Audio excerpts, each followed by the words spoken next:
Hello and welcome, ladies and gentlemen. This is Run It Back. We are watching High Stakes Poker Season 4 with none other than one of my favorite guests to ever have on a show like this, Mr. Brandon Adams. Brandon, first and foremost, we got to start with this. We start with this every Thursday as we're doing this. It's 5 p.m. on the West Coast. It's 8 p.m. on the East Coast, where I'm assuming you are. What are we drinking? The main question of tonight's show. I have a Barolo. Oh. I cooked myself a steak tonight, and I opened a Barolo. I'm one glass ahead of you. Wow. Okay, so yeah, I have a La Crème Sonoma Pinot Noir. This is on the high end of my usual price range. This is a $35 bottle of wine. No free ads, but it's a good one. I have one of these things, which I think work because the wine tastes amazing that I've been buying lately. But Barolo is definitely high on my list of wines that I really want to try. And not to go on a cycling tangent because everybody knows that I love cycling, it's the most popular wine among cyclists, Barolo. They always talk about it on all their podcasts, so I got to order a bottle of this stuff. Cheers, by the way. Yeah, I would imagine that the liquor stores in Vegas are pretty popular right now. Oh, yeah, that's great. All right. People in the chat, we are watching High Stakes Poker Season 4 with Brandon Adams, who was on Season 4. So this is going to be fun. We're going to watch some old hands. We're going to try to make fun of Brandon a little bit. We're going to ask for some stories behind some of the stuff that's been happening on these old broadcasts. But please know that every season of High Stakes Poker is now available on PokerGO. So basically that means that you can just head on over to PokerGO and not listen to us talk and just, watch all the action. That being said, if you have questions for Brandon Adams, please ask him in the chat on Facebook or on YouTube. You can do that in both chats. And, I'm going to just start running High Stakes Poker here on my computer. And, the intro is, of course, the classic one. Brandon, the first episode that we're watching, and we have 2 episodes cut together tonight, doesn't include you. We are going to go into the episode where you sit down for the very first time. So it gives us some time to really talk about, what's been happening in life over the last little while. Because you've been doing tons of podcasts, and I'm kind of curious, was this sort of a thing that fit perfectly into the quarantine mood where we're all just being home, we're talking to people, we're trying to get some more information, or was this something that you always wanted to do? Because I know you started it before the quarantine. Yeah, I started it in October or so. I wanted to do it. It took a while to get it started, but yeah, I always thought it would be a lot of fun, and it's turned out to be even better than I expected. I love it because it gives me the opportunity to talk with people that I wouldn't get a chance to talk with otherwise, and the setting is very engaged. Right. So I can be a little bit selfish in how I choose guests. It's not really who's going to get the most views or whatever. It's really just who I want to chat with at that time. And it's really nice to just be able to have in-depth hour-long or 90-minute conversations. Yeah, no, definitely. I've been enjoying those. Lots of knowledge for the people who are wanting to watch your podcast. How can they find it, and how can they subscribe to all your channels? The easiest way is to go to Apple Podcasts and do Brandon Adams podcast. Perfect. I usually link them a few times when they come out at my Twitter, which is at badams78. And I usually post them on YouTube as well. Awesome. So if you guys want to watch and listen to the podcast that Brandon Adams does, please make sure to subscribe to all his channels. It's really, really interesting conversation. Today, thanks. What's your favorite so far? I've been really enjoying the ones with Mr. Investor who moved to Oklahoma. What's Jason Strasser? Yeah, people love Strasser. Yeah, I love listening to him. I can't remember what this exact quote was, but back in the day when I used to rail high stakes online, he was playing maybe 200, 400 against Sweet Lovin', and I'll never forget Sweet Lovin' and Strasser playing heads up or whatever it was. And they had this epic chat battle after some big pot, and I wish I had saved it. But that was my on this poker forum, that was my tagline for years, what they were beefing against each other, basically making fun of each other, even though they were both high stakes players that were crushing. But the knowledge exchange. Wait, you said I wasn't on the first episode. I'm in this one. Oh, you're already sitting down. Well, then I guess I cut one right before that. Okay. I thought I had selected one before you sat down to sort of set the scene a little bit. But yeah, let's dive right into high stakes poker, Brandon. How did you get on the show? That's my first question, because obviously, I've known you for a very long time, but I've never heard the story on how you ended up on high stakes poker. Okay. So this is May 2007, correct? Yeah, I believe so. Season 4, correct. What happened? So this was my best month ever in poker, May 2007. Well, the combination of April and May 2007 was my best ever. And it was just having a long streak of winning. There were some big games going on at Venetian and Bellagio, and then also it was the time that I played at Farha Heads Up in PLO. So things were going really well at this time. And this was interesting because season 1 of High Stakes Poker, I remember when that was going on, and it people expected that it would be pretty big, but this was close to peak. This was close to peak High Stakes Poker, where it was really hard to get on. Right. And is this the one where the minimum was 500K? I'm not entirely sure if that was the minimum, but I think it was, which was totally ridiculous at the time. Like, it was, people thought it was insane. It was insane. Well, the one thing I don't want to interrupt, but the one thing that I found so insane about these episodes in particular is the appetite for straddles, and it was going bonkers. Like, Farha was basically egging on Jamie Gold, and then everyone was sort of throwing in the straddles. I believe there's a huge straddle in one of these hands on one of these episodes. I believe it goes up to like, I don't know, maybe like 12K or something stupid. But basically this was, in my opinion, season 4 was the craziest and best season because of all this massive action. And looking at it in hindsight, you were saying that this was also the craziest sort of time for those live cash games? It was a very crazy time for cash games, but for High Stakes Poker, the show in particular,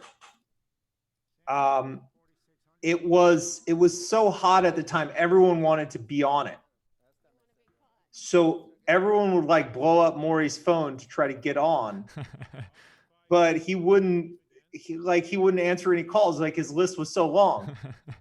So the story on this one was, I was trying to get on and I couldn't get on for the season. But I knew when you're in Vegas, you get a sense of, all right, like 500K buy-in, is there actually enough money to run this game? And I was sort of looking at it like, okay, I'm not sure they're going to be able to get this game off. It was a little bit too ambitious. And I thought, well, I could be an alternate because this game's going to be pretty amazing. And Maury said, okay, you can be the alternate. And I think Galfon was an alternate too. Because Galfon plays in one of these, right? Yeah, Galfon is on the, I believe, on this one or on the next one. Or at least he sits down at some point.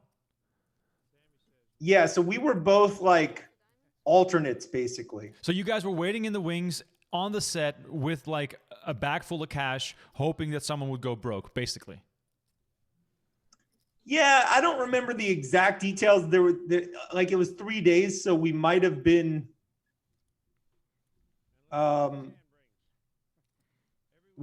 promised like a couple hours or something, but basically we were alternates. Right. Or at least I was an alternate.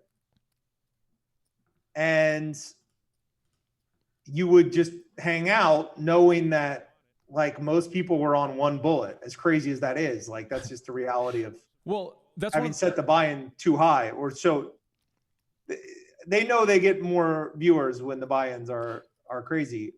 That's one of the things I wanted to ask you about specifically is, I've been talking to a lot of people about these old seasons, is were people taking massive shots with big portions of their bankroll? Oh, definitely. 100%. Like, ridiculous. insane. Any stories related to that? Anything crazy that you sort of came across, or perhaps even with your own bankroll?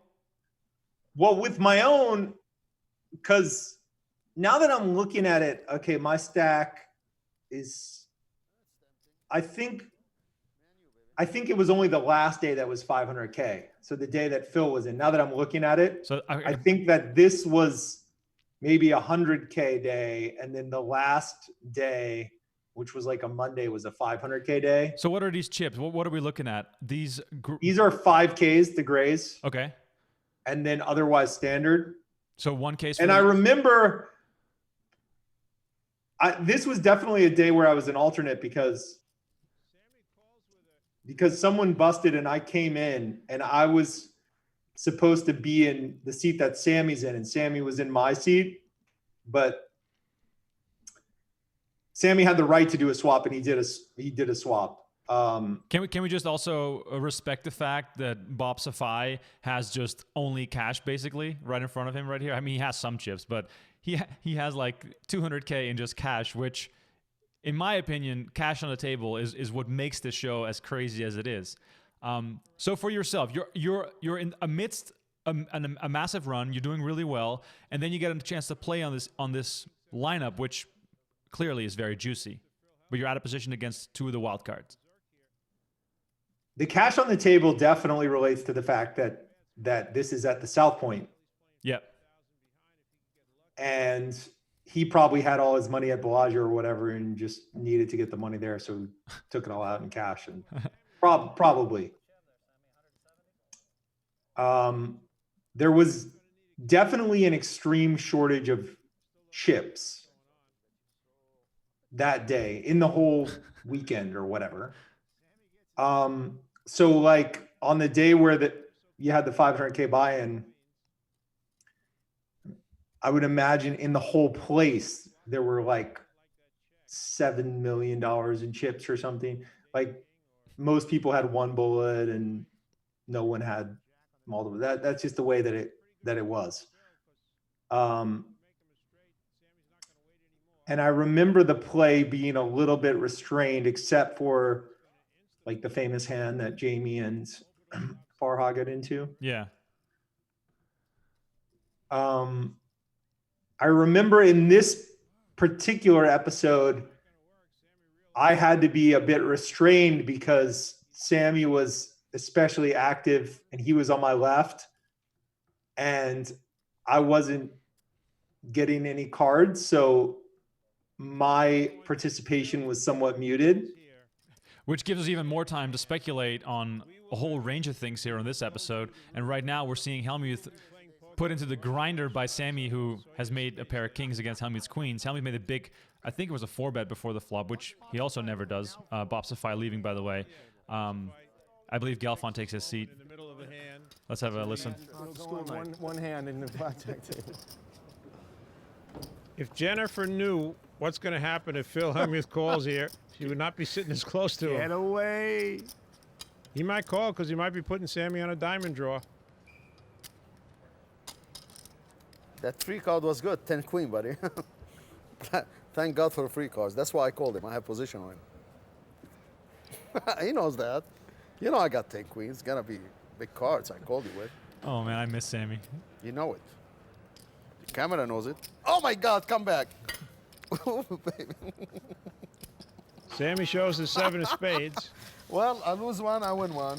What can you do? Okay, the time is right to dig into your battles, but also your relationship with Sammy Farha. You mentioned having a match against him, a heads-up grudge match. I believe it was at the Venetian. You mentioned it wasn't a grudge match. No, was it like a friendly match?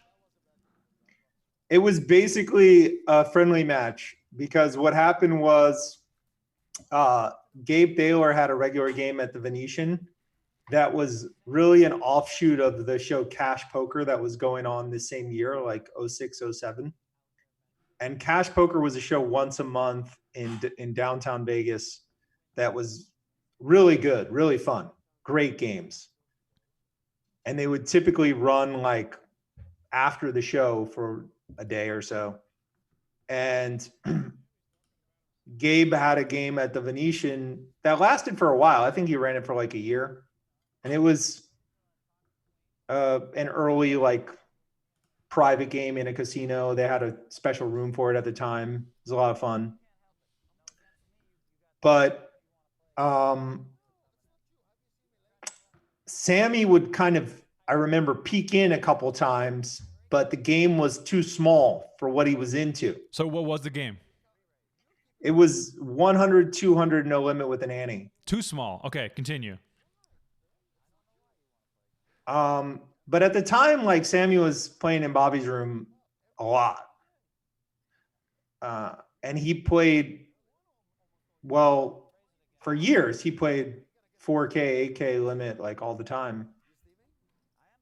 And big PLO, like he just, and around this time, he would actually beat up on like some internet stars playing PLO because he loved to play super deep and require that people played super deep. I think I need to put you on pause here because look at what's developing on the screen. This hand is going in a great direction. So we'll put the Sammy Farah story on hold. Let's watch his hand and interrupt if you have thoughts on it. We can always pause it.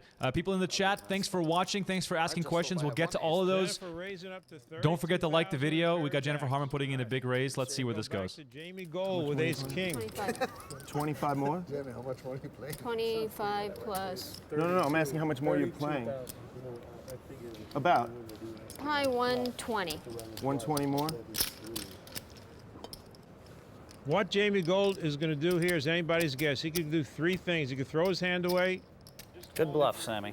Well done. He could just call the 32,000, Might be less. You know you weren't bluffing. or he can go all in. Well, I felt like it, but No, I laid down queens against you. you made a good lay down. And you made a good move in the earlier. What can I do? Wow, you called with king 7. God, that's so sick. Pocket queens. Well, I'm losing, buddy. What can I do? Played You all 25,000. let me win one time here. I won't do it. I'll play better. No, I don't. I want you to keep playing queen 7. 23 King more. 7, I do. I wasn't looking for you, Phil. Just happened. I see money there. I get excited. What's happened, Jamie? Jamie saw money. He got excited also. I'll help you out. What do you have, buddy? I don't have much, but I might make a play. Oops. Against Jennifer or Phil, the play? I'm playing against Jennifer, obviously. I'm not worried about Phil. Phil, he's not worried about you, buddy. Got napkins. Phil got napkins. I'm worried about One thing that. that was very, Yeah, you should. Go ahead. very funny, not funny, but very interesting about Jamie's career is that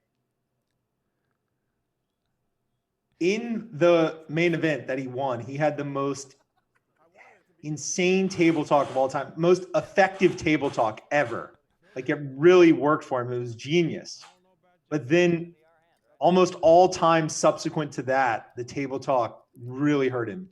Right, against these players. But the thing, this is funny to me about Jamie Gold, right? What you're saying about his table talk in the 06 main event also did really well against guys that played really well, like Alan Cunningham and Paul Wasika, guys that really seemed to be on top of their games, especially in that era. However, applied here on high stakes poker, it didn't work at all. Do you think he was applying the wrong kind of table talk? Was he getting overly confident? Like, he seems like a straight up gambler on high stakes poker, which makes it amazing to watch, but he also seems so reckless, well beyond what he did in the main event. Well, to table talk effectively, you have to like know exactly what level you're on, right? Like it's a leveling war where you have to know exactly like what level you're on and try to put another person on a level. And it's very complex. I do it never. Right. Like if you want to get me to talk during a hand, you're going to have the floor come over and tell me to talk. And I won't even answer a question to be polite. Like I'll seem like I'm just being unreasonable, but I just won't say anything ever. And the reason is it's very complex from a game theoretic point of view in terms of what you might or might not be giving off. So it's best avoided. And Jamie whatever, he was in the zone when he won the main event and he was able to get the levels exactly correct. But subsequent to that, no, it was very, very bad for him. Yeah, I'm actually really excited to rewatch the 06 main event with Jamie Gold on this very show. People who are watching, please let me know who you want to see on the show and what we should watch together. Jennifer Harman, by the way, folding jacks. Knowing how Jamie plays, jacks can't really fold there, right? I mean, Jennifer looks kind of disgusted with herself as well. But Jamie Gold could have anything there. Well, strategically, jacks is not a hand that you want to 4-bet fold with. And yeah, I don't know what went into the decision, but generally you'd want to call. Right. Shout outs to people in the Look chat. how young he is. Oh my We're God. both I mean, look real how young right now. look how young you look. I mean, you and Phil Galfond both. Oh, come on, stop it. Incredible. Okay, so let me get to this. Maybe this has already been said on the broadcast. Maybe it's coming It's up. because my son gave me my haircut. And I lost a little bit of hair, and then what hair that I had, my son gave me a haircut. Clipped like right. Well, I mean, it's quarantine. There's no rules. Look at my hair. I mean, I've never had more hair in my life. And I don't even know why it looks so flowy today, but I've decided to go with it. I look like a barbarian. I lost weight, I gained hair, and I look fatter because of it. So it's kind of funny. Big reveal coming up when I finally get a haircut. Anyway, people were making fun of you on this broadcast for being a nit, and you were just sitting there composed, not saying a word. And I think it comes up in a hand where you actually have a hand. Were you actually being a nit, or were you just so card dead that you couldn't do anything? it was a combo of card dead plus seat position. Where I had Sammy on my left, and Sammy made it clear like he was going to play a lot. So it didn't make a lot of sense for me to just pure splash. And yeah, I ended up being restrained. And I do remember there were some logistics involved as well. I think that I was in the next day and it was 500. And I could like lose this 100, but not much more based on what was at the South Point at the time. So there were some like vague logistics at play, but most of it was just card dead and seat position. Right. So for a lot of players that played on high stakes poker, that became the hook for their image taking off, them becoming celebrities in poker, especially for guys like Tom Dwan later on. But a lot of players that played on high stakes poker became bigger stars because of the game. Was there any equity that you had in mind of becoming, more famous through playing on the show? And do you sort of regret not gambling more, which might have had some future payoff if you looked like a complete madman on the show? Well, I think for both Phil and I at the time, it was obvious to everyone that the show was huge and you wanted to be on it. And we both were lucky to get on this season. And we did want to have interesting hands. It just didn't develop for either of us that way. Right. And that was just chance, really. I'll need to rewind it after we're done and look at the individual hands that I had, but I don't think there were so many opportunities to splash around. Yeah. No, that makes total sense. The next day as well. And I can remember Phil on 2+2 had some minor complaint with the logistics of this particular high stakes poker. And I don't remember what it was, but I think it might have been related to the fact that Daniel, who always had a seat, was, for whatever reason, had a schedule change. And so, like, he was always going to get a seat if he wanted one. And I think there was a schedule change that led to some shuffling, and Phil as the new guy got the wrong end of it, and I don't remember how it went down with me. Right. But I can vaguely recall a 2+2 post at the time. Sammy Farah, by the way, firing a Jack 5 suited on this three diamond board. Galfon giving up the queens. Shout out to people in the chat. Lots of names in there. Wisco, Earsuit, Patton, Mitch, as always. John Bovenizer, shout out. Jay, there's a lot of people in there on YouTube, on Facebook as well. Shane, Jovi, Aaron, Hudson, Scott. Thank you guys all so much for watching. Please don't forget to like the video, whatever platform you're using to watch this on. It helps us a lot to get found by other people, other fans of the show. Let's take some questions from the chat. People, don't forget to send But just to interject quickly. Yeah, go ahead. Also, Tom was always another level about certain things, and Tom Dwan.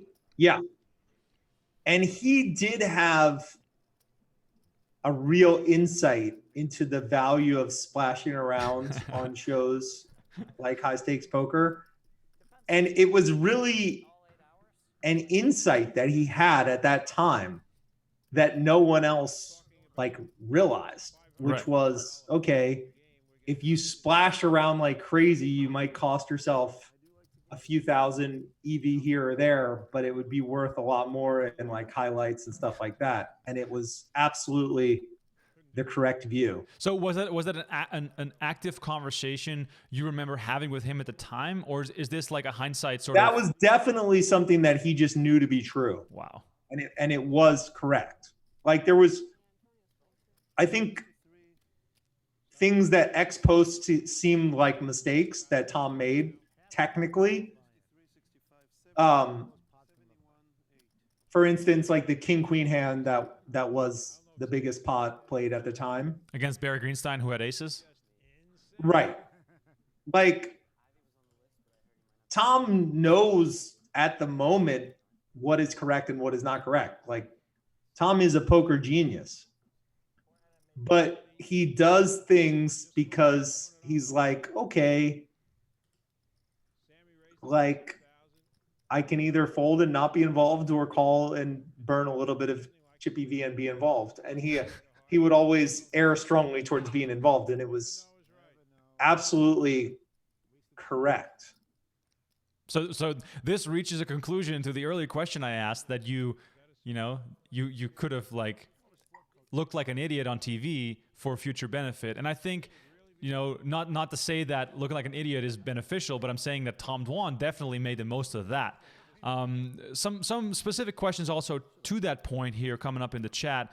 One that I wanted to tackle here right off the bat. Patton 270 says, the problem with poker now is there's no funny characters to keep you entertained like back in the day. Brandon Adams, is that true or is that false? How do you feel about how that climate has changed and what you're playing against now when you do play in a big game? Definitely. If you've listened to my podcast, I don't chat about poker very much, but poker comes up for 20% of it. And sometimes I'm chatting with people that were playing poker back in this era, and we often mention that it was way more fun. Okay. There were many more interesting personalities. And unfortunately, poker is never going to change back to having a lot of interesting personalities. Poker is still great. I love it. But you're never going to have the colorful personalities that you had back then. And it's pretty obvious. Which also, by the way, has drawbacks, because you'd have some crazy people back then as well. What is not just crazy at the poker table, crazy. And okay, without naming names, I assume that's not a good idea. What does crazy mean? Throwing beer bottles through the casino, or just straight up gangsters? Crazy. Just whatever. You beat them at the poker table and they want to actually beat you up off the table, or just people that are not involved in poker anymore. It's just this era was a wild era by comparison. I mean, I have to ask you, I would be a terrible interviewer if I didn't ask you right now, What's the No, that's it. Yeah, that's what's the craziest thing that has ever happened in a non-poker setting with something that happened in poker? I can't answer. Did you call the police? I can't answer it. Okay. Anyway, moving on. Okay, back to the chat. Let's see what else is here. People are saying that they want to see, the old school lineups back on high stakes poker. High stakes poker is coming back. Poker Central PokerGo has acquired high stakes poker. All 7 seasons are available on PokerGo. What I want to say with that is that we're bringing it back. I had Maury Eskandani on this very show on Tuesday. So go find that show after this show is over to listen in on what the creator of the show had to say about both the history of the game, but also about what's still to come. Brandon, how do you envision the return of high stakes poker? Give me some names, give me some stakes. How do you think this will play out the best for both players and viewers? Well, have they solidified any of the details? For instance, like what the game is, If you give us the magic answer that is unlocking the full potential of the return of high stakes poker, we might run with your idea. So let's do the blank slate because blank slate. I think 6 max versus 8 max is important. Okay. Are you 6 players or are you 8 players? So in your hypothetical dream scenario, we're going 6 max then, I'm assuming. I think maybe 8 because it gives you more opportunity for like lively table chat. I think 8. More crazy scenarios. So and you can get the action of 6 max and 8 max by just having a big ante. Like there was one Poker After Dark where we had huge antes, a couple of them, and it's a lot of fun. So yeah, I would say like 100, 200, no limit with 1,000 ante on the big blind, or if they want bigger, just scale it up, but big ante 8 max, no limit. Okay. And then just get a combination of old school and new school, best group you could find, and like a good boxing match or UFC, you select based on trash talk. They have to like trash talk it up on Twitter. No civility, and not no civility, but you know what I mean. No civility. Come on, let's roll with this. Also, by the way, where are you on the power rankings of getting a seat on this new season? If you're being honest with yourself, your playing style, your table talk, how splashy do you want to be? Do you deserve a seat on the new season? In the new season, like how many are we doing? Like one table? If it's one table, no, I don't. But if it's like, let's do 3. We're doing 3. Let's say we're doing 3 tables. 3 tables. Yeah, I would like a seat. That'd be fun. Awesome. That's sweet. We're gonna keep you to that. And now that you're aware of the EV and splashing around, I can see some 9-7 suited for, a 4 Well, bet. as we know, it was a little different in this era. The EV. Yeah, no, definitely. Yeah, you still have a few $100s of EV for splashing around, but not like it was. But it's good for posterity. So whenever you're in a hand, you can just reference the fact that, do you guys remember I was on high stakes poker and I was all in with 9-7 suited? Let's see. We got so many questions in the chat. This is awesome, guys. Thank you so much for tuning in. Actually, let me turn up the volume on this hand a little bit, see where this goes while I look at the chat. Sam's got a set of jacks now. He bets 10,000. Both Jennifer and Ellie have a pair of 10s. Both have inside straight draws. Jennifer needs a king, and Ellie needs an 8.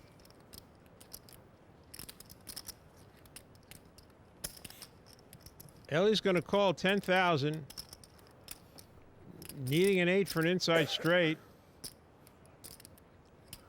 Ellie could be putting Sammy on ace king or ace queen. You might think he could win with an 8, 9, or 10, or maybe Sammy has nothing. But Ellie called. There's the 8. And he caught his 8. And Sammy's smart enough to check here. And Ellie bets 18,000. Guess I shouldn't play with her. Never win a hand. How much? 18. Is that a 5 or 10. Sammy's going to pay him off. I got the 9. You got the nuts? The 9. Of course. Why you have?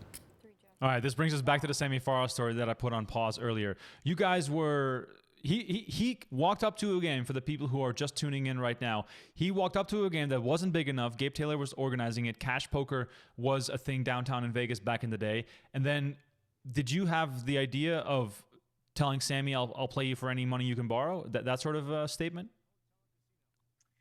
No. Where we left off, I was saying that Sammy had some big wins at the time against stars of the day, internet stars of the day, playing really deep in Bobby's room, PLO. And I think there were a lot of situations where he did actually have an edge, because he would insist on playing really deep, often like shorthanded deep. And in addition to having good live instincts, he would try to put people in situations where they were not used to facing those decisions because the stacks were so deep and they were used to playing 100 big blinds deep online. And he did have some big wins in those years. And he would, as I said, drop in on this Venetian game and not want to play because it was full ring and it was small for what he was used to, and he just didn't want to play. So one night, and as I was saying, like, this was during my best streak in poker, my best stretch. I was having like a really good 6-week period, and I was playing, and this year was also like the most Vegas year that I ever had, in the sense that I was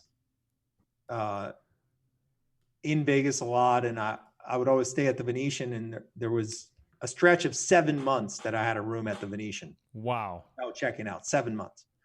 I wasn't always in town at that time, but I had the room for 7 months. And there was a rule where you had to check out. It was either every 2 or 3 weeks. So it would like just check in, check out the same room for 7 months. And he came and he wanted to play, and no one would play. And he said, I'll spot the button if you play. And I was really tired. I had ordered a meal, and I had ordered a half bottle of wine, and I had just finished both. And he came in and he said that. And for whatever reason, no one wanted to play. And Antonio Esfandiari said, Brandon, you play him and I'll take a piece. And did he say what stakes he wanted to play? He wanted to play 3-6. Heads up PLO. Yeah. So we did it. And then it turned into like a really long match. And this was big. This was big for you. Big stakes. Yeah. Yeah. And so Sammy wanted to play deep. And I remember, Antonio had 25%, and then he didn't want to sweat it after he left. So then he like kind of cashed out after the game was over. Call that 8 hours. And then we played for a long time. I don't remember the details, but I had switched from this dinner with the half bottle of wine to like coffee and then so you're saying Sammy loves to play deep. So how deep are we talking that he wanted to start? Because I'm assuming he wanted to use his advantage of that deep style to you. I think because he was having a hard time getting a game, he had to first promise the button, and then he had to promise that it would be 3-6, I believe 60 was the start. Okay. But then he was like gambling it up pretty quickly, so it got deeper. And anyway, what happened was that we played like probably 72 hours out of 90 hours. Wow. So there was like a little bit of sleep, but then we were playing for like 72 of 90 hours. And a decent bit of it was at the Bellagio. So were the swings really big back and forth, or did you have, you know, the upper hand on him and that's why it continued? How did that go? The swings were kind of big early. And then from like once I had a decent lead, maybe like plus 200, then it was kind of smoother sailing. Wow. I mean, but it felt like a big advantage for sure. Well, it obviously was a big advantage, and it felt like a big advantage. so at no point during this match did he tell you, I want to play like the normal way? He was trying to go for that, and like I just wouldn't do it. And he had beaten a couple of people like this before, and it was just a very strange situation. Obviously, it would never happen in any situation today, but it was just like a very strange deal. And that's what happened. And then, as you know, there were some legendary games that summer where he was playing in those games. So it wasn't like I felt at him or anything. Like he was playing like all these games that were absolutely insane, like 1K, 2K, no limit PLO with 1K ante per player, and like insane games. Did you ever get into those? I played like some 500, 1K, and no limit. And I can't remember if I did 1K, 2K, no limit. But I played some crazy high games with Sammy and Brian and Bobby that summer. And then the games got really big after the end of the series. And I played in those games, and those were like those games were written about a lot online, like with Guy and where Brian had the famous hand with Bobby Baldwin, where Brian Townsend. Where Brian bet 640K on the end and Bobby called him with the nuts, and like those games were written about quite a bit online. Yeah, no, I mean, like you said earlier, it was a very, very different era, and 07 might have been the peak. I mean, we're watching Jamie Gold right now just after his $12 million main event win and splashing around like it's play money. Straddles left and right. Like you said, you know, the game got kicked up a little bit after this as well, 500K minimum buy-in. Altogether, though, this was a moment in time that we'll probably never see again. However, now we are in the era of the private game, which is very, very different. It's much more secluded. By the way, cheers to everyone who is with us and having a drink. Please let us know in the chat, by the way, what are you drinking and where are you watching from? I'd love to hear. Also, just so you know, the mentality was far different in that,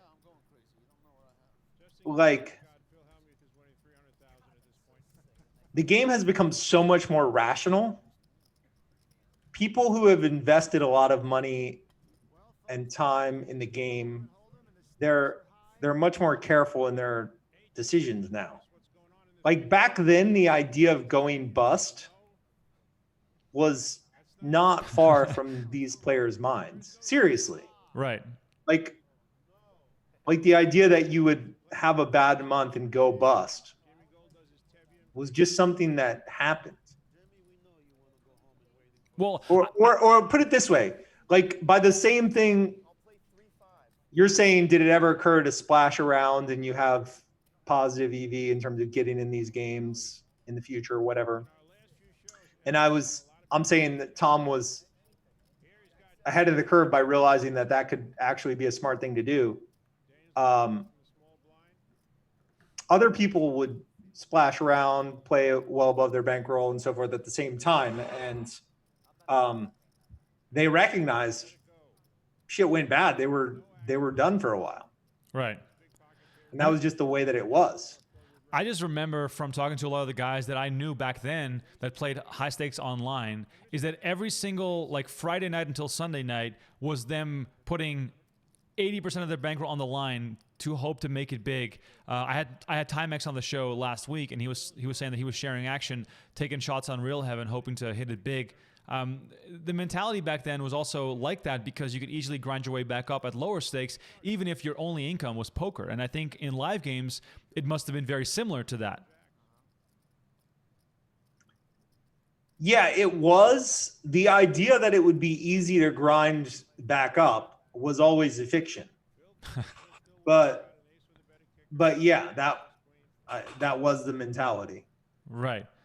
All right, for people who are watching this show, thanks so much for tuning in. Don't forget to hit the like button. It really helps us a lot. If you are new to all this, this is High Stakes Poker Season 4. We have all 7 seasons of High Stakes Poker available on PokerGO right now, and we are bringing you guys the 8th season. A new season will be taped as soon as quarantine is over, as soon as everything is back to normal. Make suggestions for who you want to see on the new season of High Stakes Poker.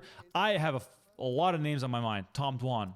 I want to see him back on High Stakes Poker. I want to see Jungleman. I want to see Phil Ivey. I want to see a bunch of guys play on High Stakes Poker. Please let us know who you want to see on High Stakes Poker. And if you are new to PokerGO, use the promo code POKER30 for a discount, $30 off the annual subscription of PokerGO right now. So go watch all the seasons, get caught up, and then jump back in for Season 8 as we will bring back High Stakes Poker. And shout out, by the way, to Dan and Brian and Mark and Kenneth who are all watching on Facebook. And so much action happening on YouTube as well. Marty is in Toronto. I love Toronto, one of my favorite cities.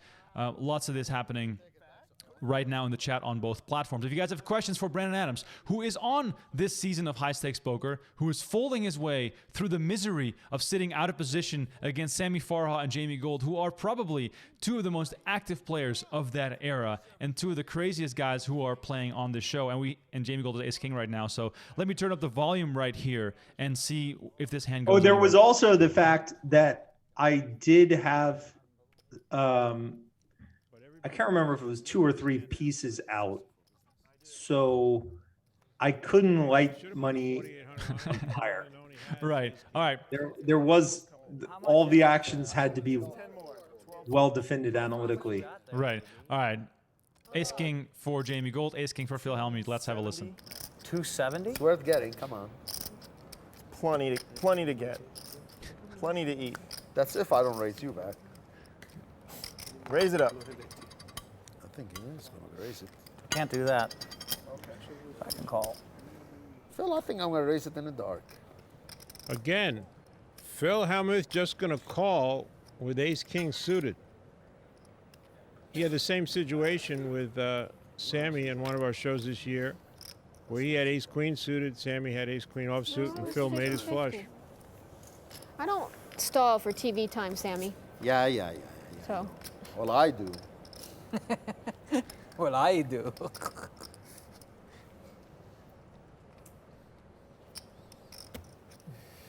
Chop a 3-way? Every time I ask somebody to chop, I beat him in the pot. Nobody want to chop. Look, he looks nervous. I'll chop I it. know he has nothing. I know it. I'll probably bluff him. 4-7, king of the flop, 2 Go ahead, buddy. I spades. ain't gonna bet you. You're my friend. What a flop for Phil Hellmuth. Mm-hmm. He's hit the king, Jamie's hit the king, but Phil's got the flush draw. Sammy's got a pair of 7s, but I don't think Sammy's going to be in this pot when he gets around to him. Phil Hellmuth could win a lot of money in this hand if he winds up making that spade flush. Jamie bets 30,000. Let's see how Phil plays it. Phil flopped his set. I'm going to raise it up. Please do. My God, how many I'm cracks going me to make up it every time. 150,000 to go. Oh my God. Like the bottom of Hellmuth's range right here, and I mean, I'm not here to get strategic, is Ace King suited, right? Like Well, knowing Put Hellmuth. the money in the pot. I'm not folding. Put the money in the pot. Just move all in. I'll call. No, and we he's, can- he's absolutely right. You have to put the money in A the pot. pot. Put the money in the pot. I'm playing behind right now. But you still got 150. Am I out of line? Or No, you're absolutely right. I mean, wanna see he how wants much you to put money 150 in. Please give me 150, Give me Daniel. 150 a minute, because we got I know it. he's over got there, me don't covered, worry. but it's not. It's not like I don't. I'm He's like not the, folding? Let's go. I'm just the Daniel. bank. He's got me. It's all right. Of course. You got me, Jamie. Can I also note, and this was mentioned in the chat before, Sammy Farha makes sunglasses look cool. Phil Hellmuth makes them look awkward. We have the same hand. He looks like he's like a I don't know, like some kind of race. Sammy Farha looks like a poker player. It's just such a funny difference. Should have bet a little less. well, Sammy from the very beginning of TV poker was Because just a Jamie great Farrow poker was look. Yeah. Ace king away. I thought my hand. You were going for a bit of the Sammy look without the sunglasses, you know, and the jacket. You were sort of like the Sammy's son in this setup. Stop it. To go through all this just to chop the pot. All right, so 47, you 150, there's 220. Phil bet a little too much here.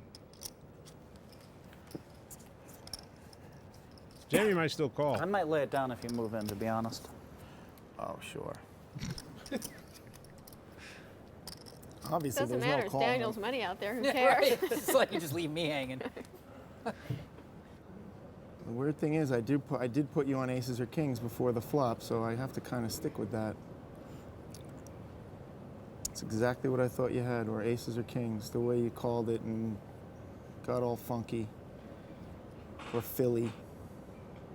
Jamie can't just call here. He's got to move all in. He realizes that. Problem is, I think I could be drawn dead. I'm either chopping or drawn dead. Exactly right. It's not worth it, Phil. Maybe you bluffed me, but I don't think so. I'm going to lay down a huge hand. Go ahead. Fours as usual, don't worry. I promise it's 3 4. You bluff? 3 4s. I'll take that. I didn't have. Oh. Oh, I thought I won a big pot. Send me 50 more. Oh my God, incredible hand. He had me beat. Buddy, I did not have you beat. I mean, All right, we'll see it on TV, so don't lie, because now you're going to I look like an didn't have you idiot. beat. You didn't have me beat? No. Okay. But he could have ace king of spade. Of course. That's what I put him. That's what I put him on. I had ace king of spades, aces or kings. So ace king of spades. How about ace king of spades, Phil? No. And that's having me beat. Yeah, I'm not putting all my money in on that. I He actually didn't like have my you beat, layups. Jamie. He had you in trouble. the funny thing is to me, and correct me if I'm wrong, is that Phil Hellmuth plays a cash game like it's a tournament. Well, Phil, who I love, I don't know his game lately, but in cash games, yes, he would sometimes have that problem, and he would also sometimes not be positional enough. So yeah, his skills as a tournament player, one of the greatest tournament players of all times, did not carry over in these environments for the most part. Right. So we're still talking about this whole era, 2007. Lots of crazy action going on. High stakes poker being taped with very people putting very big portions of their bankroll on the line. You said you pieced out a little bit of yourself. The opportunity was still obviously too big to pass up on. It was. I had the same pieces out for, I believe this was a Sunday. So for the Sunday and Monday, where I believe this was the 100K and Monday was the 500K. So then, what I'm curious about is, did this game continue after the lights were switched off, and was there more action? No. As I'm saying, like there was a shortage of chips, big time. Okay.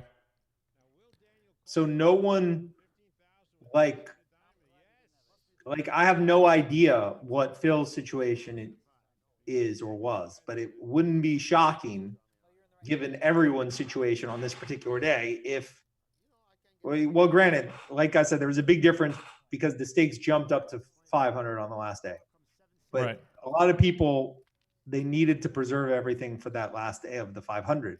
So I think sometimes people play differently because it was like a tournament in a sense. You couldn't bust out. Yeah, so like it was like one long satellite to make it to the final day. I mean, think about it. The final day, I'm saying that let's say we were 9-handed 500K min buy. I would be shocked if there were more than like $7 million available. That's crazy. So do you think it was a disadvantage to do this at South Point because of everyone having their chips at Bellagio?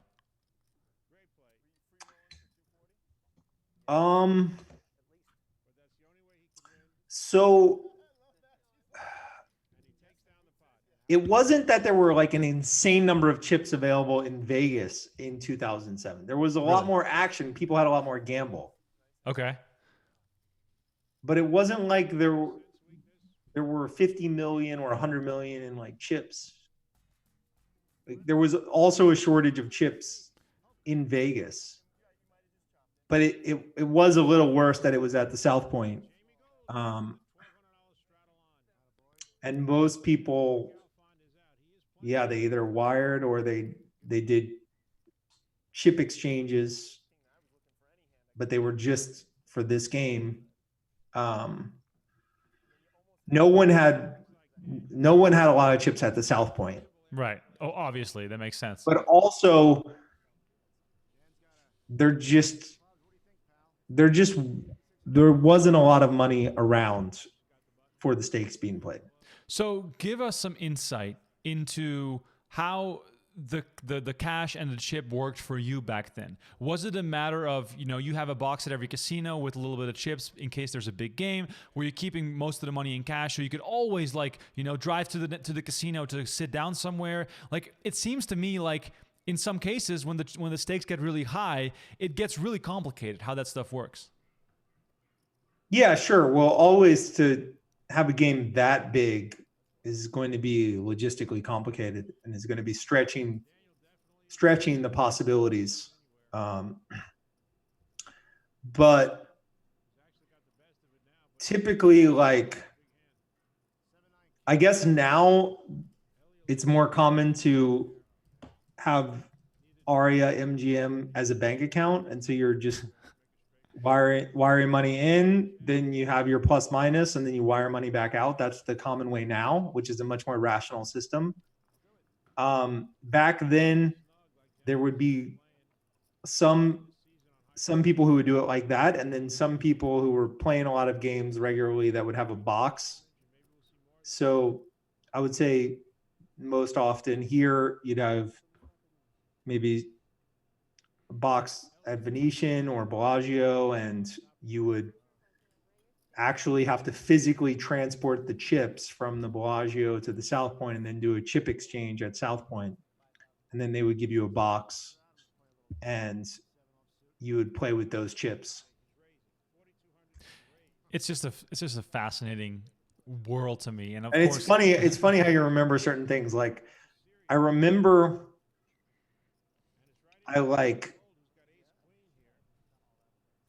like a nightmare for a poker player would always be that you'd have a box and you would hold on, put this on hold because we got a big hand here. I want to scroll back because I saw Brandon Adams raise with the 8-7 offsuit, trying to get that TV straddle in this one. Oh, straddle. Okay, let's have a look. So I'm trying to mix it up, like you're saying. Yeah, I know. Okay. So it's here he is. You got the button here. Let's have a listen. On the button with the straddle, I make it 4,200. So maybe I meant to raise. It cost me 5,000 more. Yeah, maybe we'll see Professor Adams play a little 8-7 offsuit. He's not playing, AJ. He's raising. 4,200 is a raise. Okay. So he's stepping out a little bit. And you're like, you must be feeling like, come on, like Sammy 20K in the small blind right away. Because, yeah, I knew what my situation was, but still, as you say, you want to mix it up, and then you mix it up, and this happens. Like, it's just life. But obviously, the ranges that these two guys have, without getting too strategic, is so far beyond nines and ace queen. Like, they just wake up with hands that one moment that of you course, just... that's why he's smiling, because he knew what was up. Like, he knew he could bully me around also once. Like, I don't know. Let's have a look. Queen for Jamie on the flop. I check. I check. Check, check. I'm a little surprised there. So 6 on the turn. Sammy bets 25,000. I raise. Jamie's going to raise. That's why he checked on the flop. He's playing against Sammy. Had a feeling Sammy would bet the I thought it turn. was 50. Sorry. Oh, it is 50. Okay. He's raising 50,000, but it's the correct move. Yeah, I'm not a loser, buddy. That's all I gotta tell you. Looks like Sammy's going to call. I find this a little strange. He's putting Jamie on a draw. And he's going to call. It's just chips, guys. Come on, There it's you just got chips. I check dark. Incredible. I'm probably gonna check, but I'm not yet. No, bet in the dark. Ace queen. Hand was very well played by Jamie. Good pocket. Ace king of clubs. Ace queen. 2-9. Could have been played a little better if he bet on the river, but Look at the Brandon Adams face there, like, oh my God, is this really happening right now? Oh, you mean? don't think Sammy was calling. Incredible stuff. Never won with my pair. This is the first time I. So did Jamie Gold I play? really was card dead on this. I Right. remember like these 2 days were pretty card dead. I mean, and you had the worst position at the table, given the fact that you had like the two loosest players to ever play on high stakes poker to your immediate left, which is only fun if you have hands. It would have been great. I was supposed to, as I said, get Sammy's seat, but because at the time, like there weren't TV rules, there were just like normal rules. The normal rule, of course, was that if you came in the game late, someone else could take your seat and give you the worst seat. So there were normal rules at play. So did Jamie Gold play in any of the high stakes games in Vegas, or did he only show up for the TV Yeah, games? he did. I mean, it's well documented. He was beaten up pretty good in that 18-month stretch after the main. The table talk was a hindrance. Also, I think just the overwhelming nature of life after winning the main event was a hindrance. Right. Man, I can only imagine that all like the big high stakes cash game players were chomping at the bit to get a seat at the table with Jamie Gold, because as you can tell even on this show alone, he was just so ready to fire, at any given point. And this episode is also a good example of like guys like Negreanu, Hellmuth, even Harman, just waiting their time to get a chance to play a pot with these people because they were just splashing around. And I'm talking about Jamie and Sammy in particular. What happened to? Well, there weren't like a shortage of inexperienced or bad relative to the competition players at this time. Right. There just weren't. So you just like, this wasn't an unusual situation to play with people that were much weaker. Right.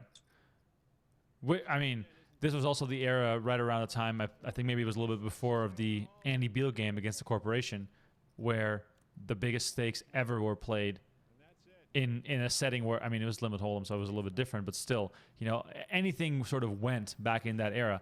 Let me go to the chat for just a second here as Jennifer Harman shoves on Negreanu, who folds, going back to his noodles. Shout out to everyone in the chat, Darren, Marty, Paul, Wisco, Pico. I see a lot of names here. Shane's still with us here on Facebook. Junior, Aluai, Noaz, some crazy creative names here. Guys, let us know. What are you drinking? Where are you watching from? We really appreciate it. We're watching High Stakes Poker Season 4. If you are new to all this, every single season of High Stakes Poker is available on PokerGO, and the new season of High Stakes Poker will be filmed as soon as this quarantine is over. So sign up right now. Use the promo. Man, speaking of quarantine, this makes me want to go back to 2007. Life was fucking great in 2007. It's still great now, but it was much better then. Like, it was just so much wilder. Showing your age right? there. Like, it's just so much crazier. Are you the guy now who goes, things were better in the past? Back in my day? No, like, I think things are good now, but it's just back then. It's more fun when you're learning versus having learned. Right. Hard to explain, but. No, I feel you. I feel you totally. I was crushing those $4.40 sit and goes back in 07. I was making a lot of money. No, but it's not just about poker. It's like about life. It was simpler. Yeah, like it was. just more adventure. Right. So back to my promotional spiel here. Use the promo code POKER30 to take $30 off the annual subscription for PokerGo right now if you are new to the show. So you can watch all 7 seasons of High Stakes Poker and the return of this glorious cash game, which we are putting together as we speak. Let us know in the chat which players you want to see on the return of High Stakes Poker. I think Jungle Man is my #1 player that has never played on High Stakes Poker that I want to see on the return of High Stakes Poker. So let us know who you want to see on the return of this game as we are watching. By the way, since we're both health guys, I think it's interesting to note that I would say like right here I'm weighing like 195. Wait, but because as I said, I had this room at the Venetian for 7 months straight. I think my like all-time high weight was in September of this year, and I think it was like 215. So I think from this period, which was say the first week of May 2007 to the end of summer 2007, I think it was sort of quietly, just with poker every day and lots of meals out, a plus 20 pound summer. I mean, that goes to show that this was the happiest time of your life. High stakes gambling, great food, wine every night. You just didn't know what eating out in Vegas all the time could do.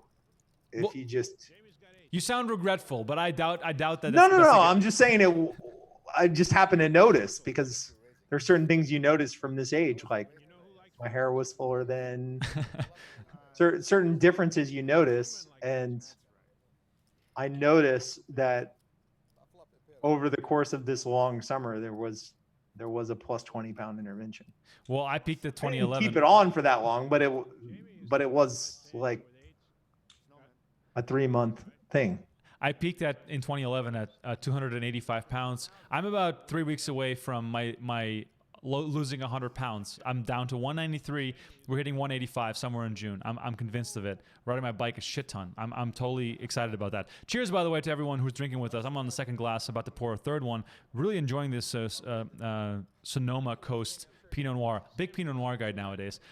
Sammy Farha and Jamie Gold clashing once again. I feel like we're missing out on some great action. I'm going to scroll back just a little bit to hear some of this table talk. I don't want to leave you guys hanging here as we're watching some of this epic footage from back in the day. Jamie has still got the best hand here with 8s. Snowman, right? Yeah. He's got an inside straight draw with his Snowman. He bets 15,000. And nobody else has anything. So Jamie's probably going to take down what? Mr. Sammy is here. Favorite hand. Oh, whoa. I didn't. I swear I didn't look. Sorry. I swear I didn't look. He was looking down. Sorry, Chips. I really did not look. What do you want me Jamie, to do? I'm sure he didn't look. Sammy, you I can't can do swear I that didn't look. to a man with allergies. It's all right. Give me my money back and take the profit. I'm serious. I don't look. I'll take the calling. profit? He'll take the profit. Sammy, I have Okay, wait. I have way the best hand. Why would I possibly give money back? Then let's play. No, I don't want you to think I looked at the cards. Think what's going on here now. Oh my God. What Ellie's laughing Look at at that. I swear is to Sammy's God, trying to look. get his Look at money the back spades. out of the pot. Oh, yeah. I swear to God, I was Definitely have the calling. best I'm hand. glad I looked. Look at that. What does he got? No, I thought 2 spades on the floor. Oh, yeah. So I'm guessing you're folding. It's well, no, I'm calling. Did Jamie show his hand? It's a good, you know, it's I a was good trying thing to you show you, slowed me like, down. hey, good No, fold, I you wanna know. look. I thought there's spades on the board. If you had clubs, you did have. I mean, if there were spades, you No. have a shot, of course. By the way, 6-8. You know, nobody. I think your I favorite thought hand. there's spades. I'm glad I just can't say it enough how incredible these times were. What happened to... I played this month. I played so much poker. I think this particular month I averaged probably like 16 hours a day for a whole month. Wow. The month of May.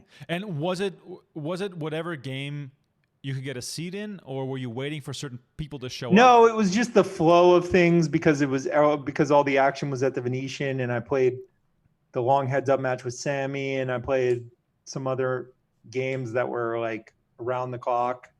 It was just the way that it went down. So what's the highest stakes you've ever played in, and was it during this time? Yeah.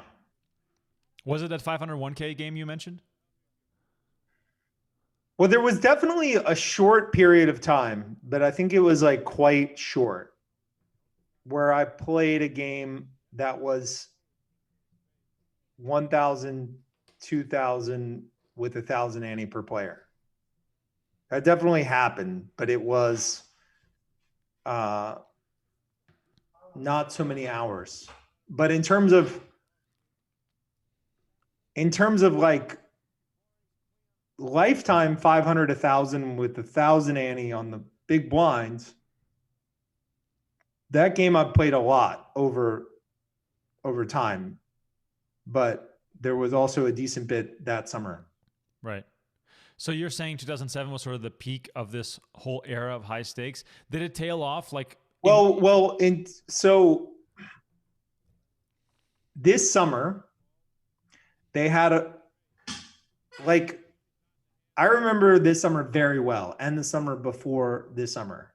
And this summer there were certain things going on that like don't make any sense relative to what we know now. Like you would go into Bellagio and a game like 500, 1,000 limit, you'd have multiple tables, three tables, 4 tables if the game was good.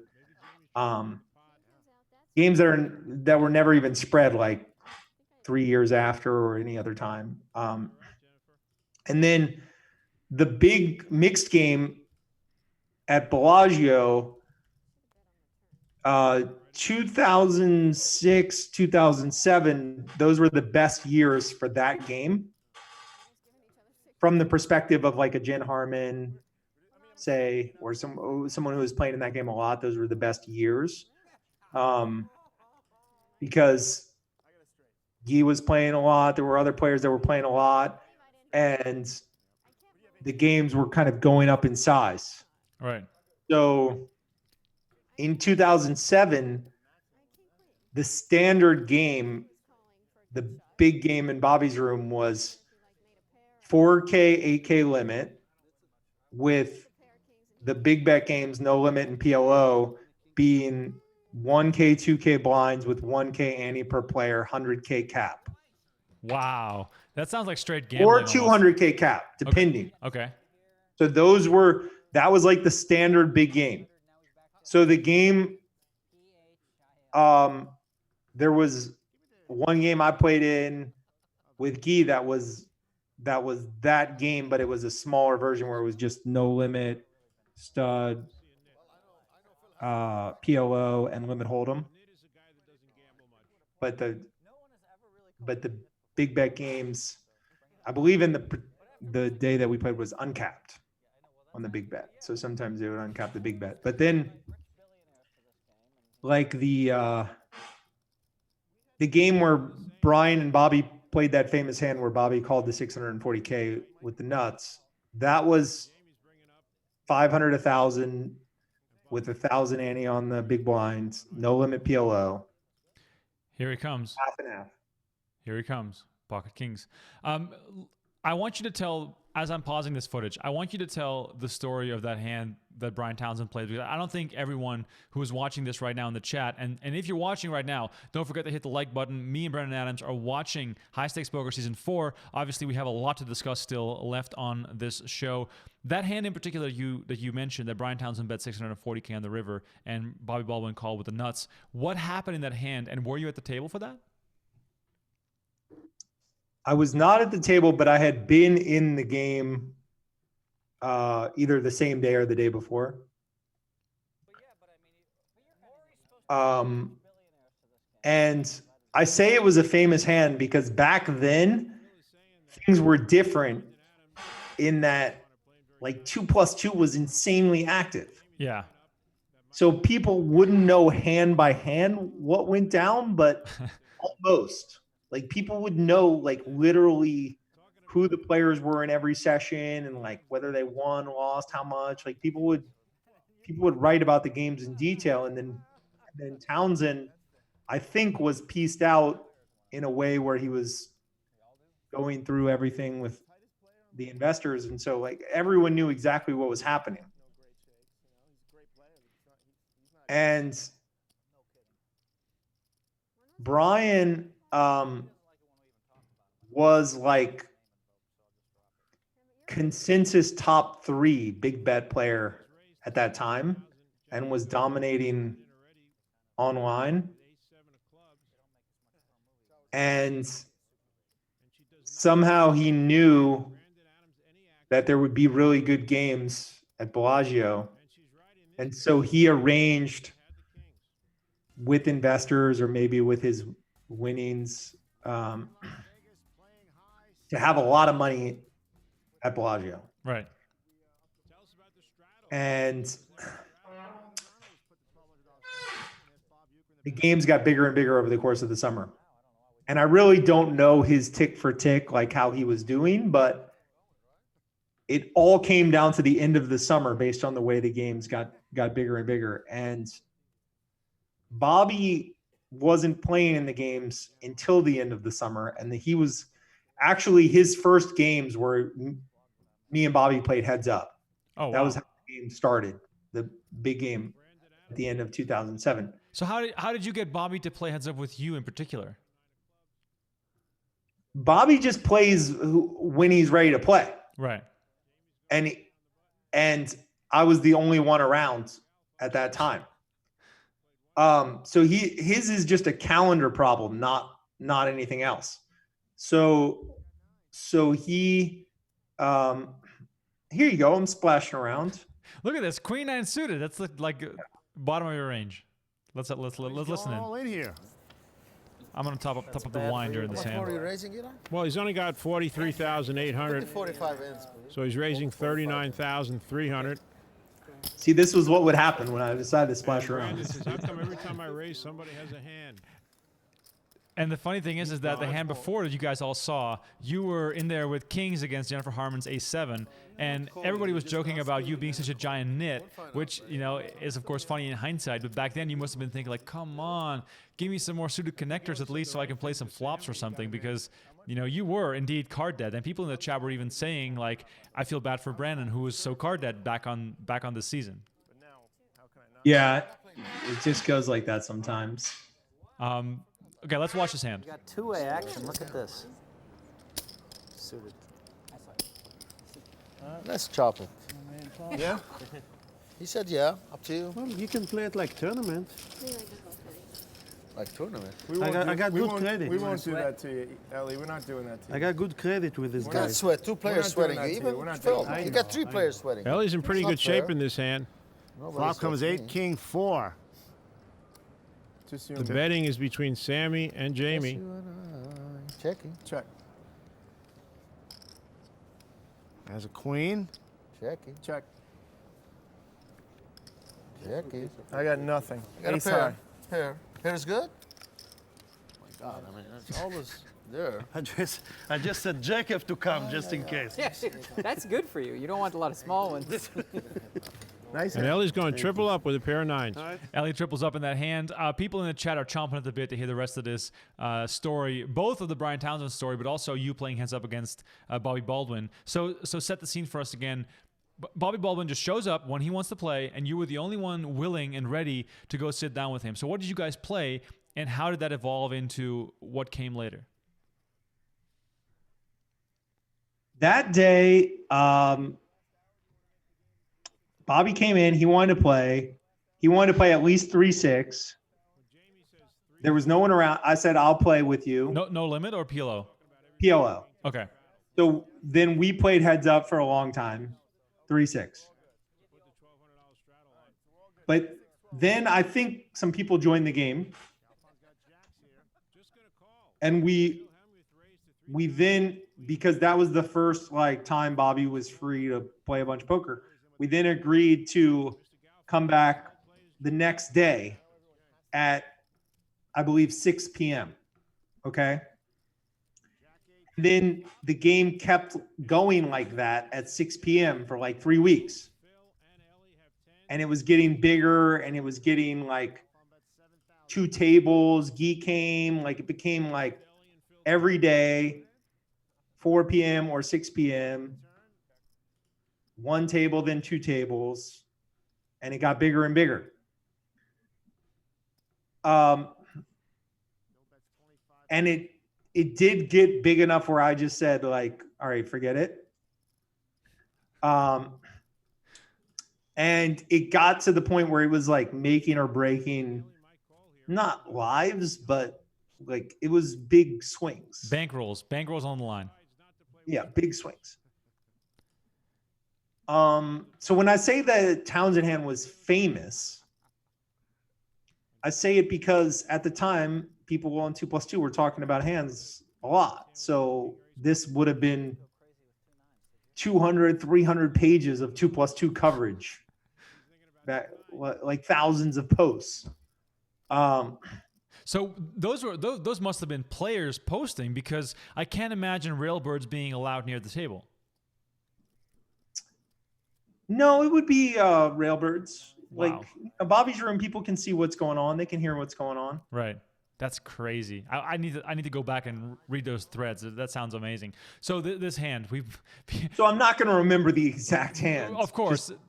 But I do believe that this one was 501K, which would imply for the 640 that you would need a 4-bet pre, right? Right. You need a 4-bet pre in there. Because I'm quite certain that it was just bet. So Brian was like, I remember he did a breakdown on his blog and in the 2+2 thread about what he was thinking in the hands. And the end result was that on the river, Brian bet 640K. Bobby just called. He had the nuts. And like, as a practical matter, if he had raised, like, he would have kind of announced the nuts, but he was also doing it just as a statement, like, I know you're bluffing, sort of thing.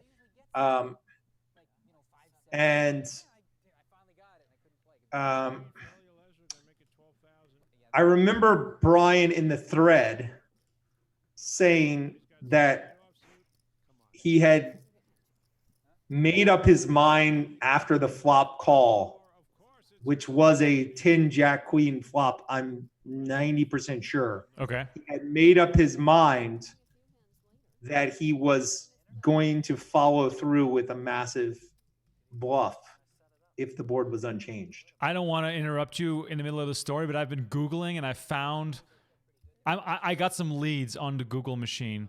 $1.8 million pot. We'll test my 13-year memory on this one.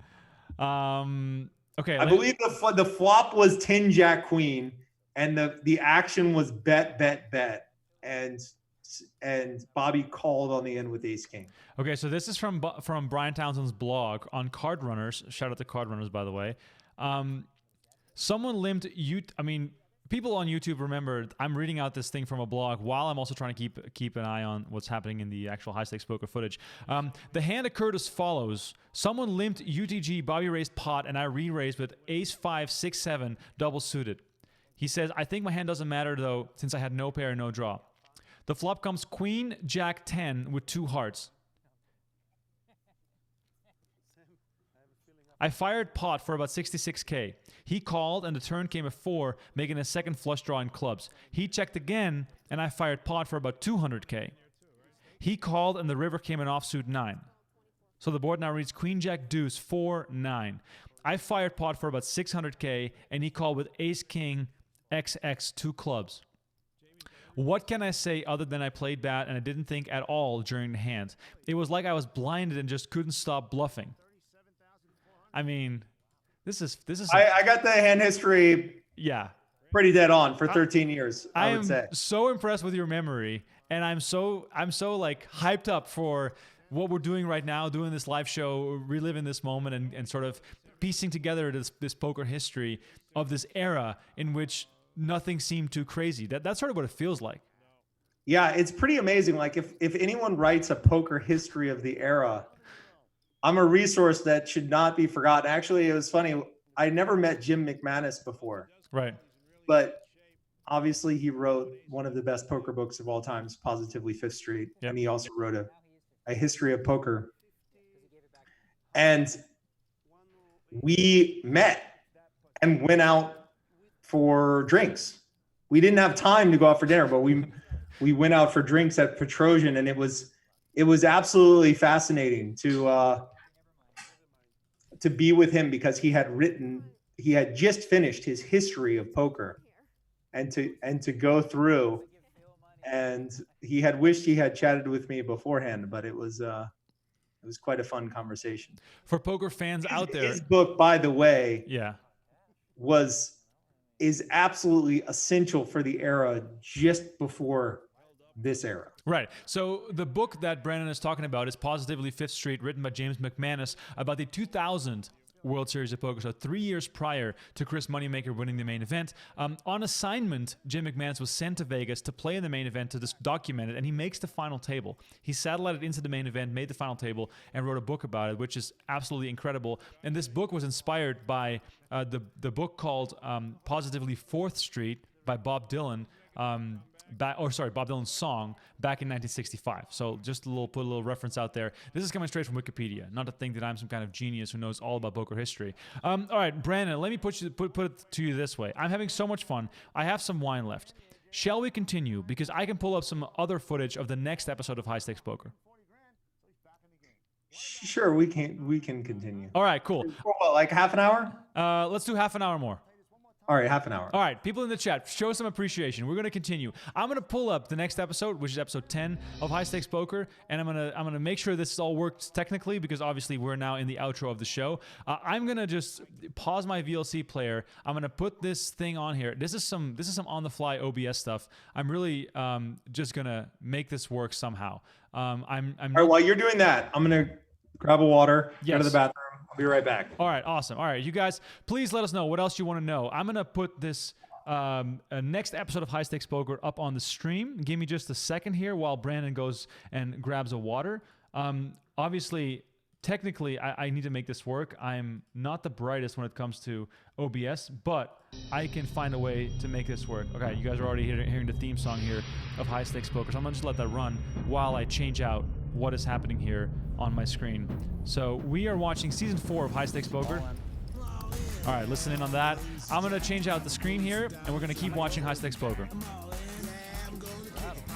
Sending your questions for Brandon Adams as we are going to watch one more episode of super big action. Obviously, we have so much still to get through. This is all happening live, guys. Let us know what your questions are. Let us know what is happening. I'm gonna just try to see if I can show this off. I think we're doing a great job here. Look at this. Look at this. High Stakes Poker coming up for you right here. He doesn't want to show anything and reveal information because no one knows anything about him at this point, and he wants to keep it that way.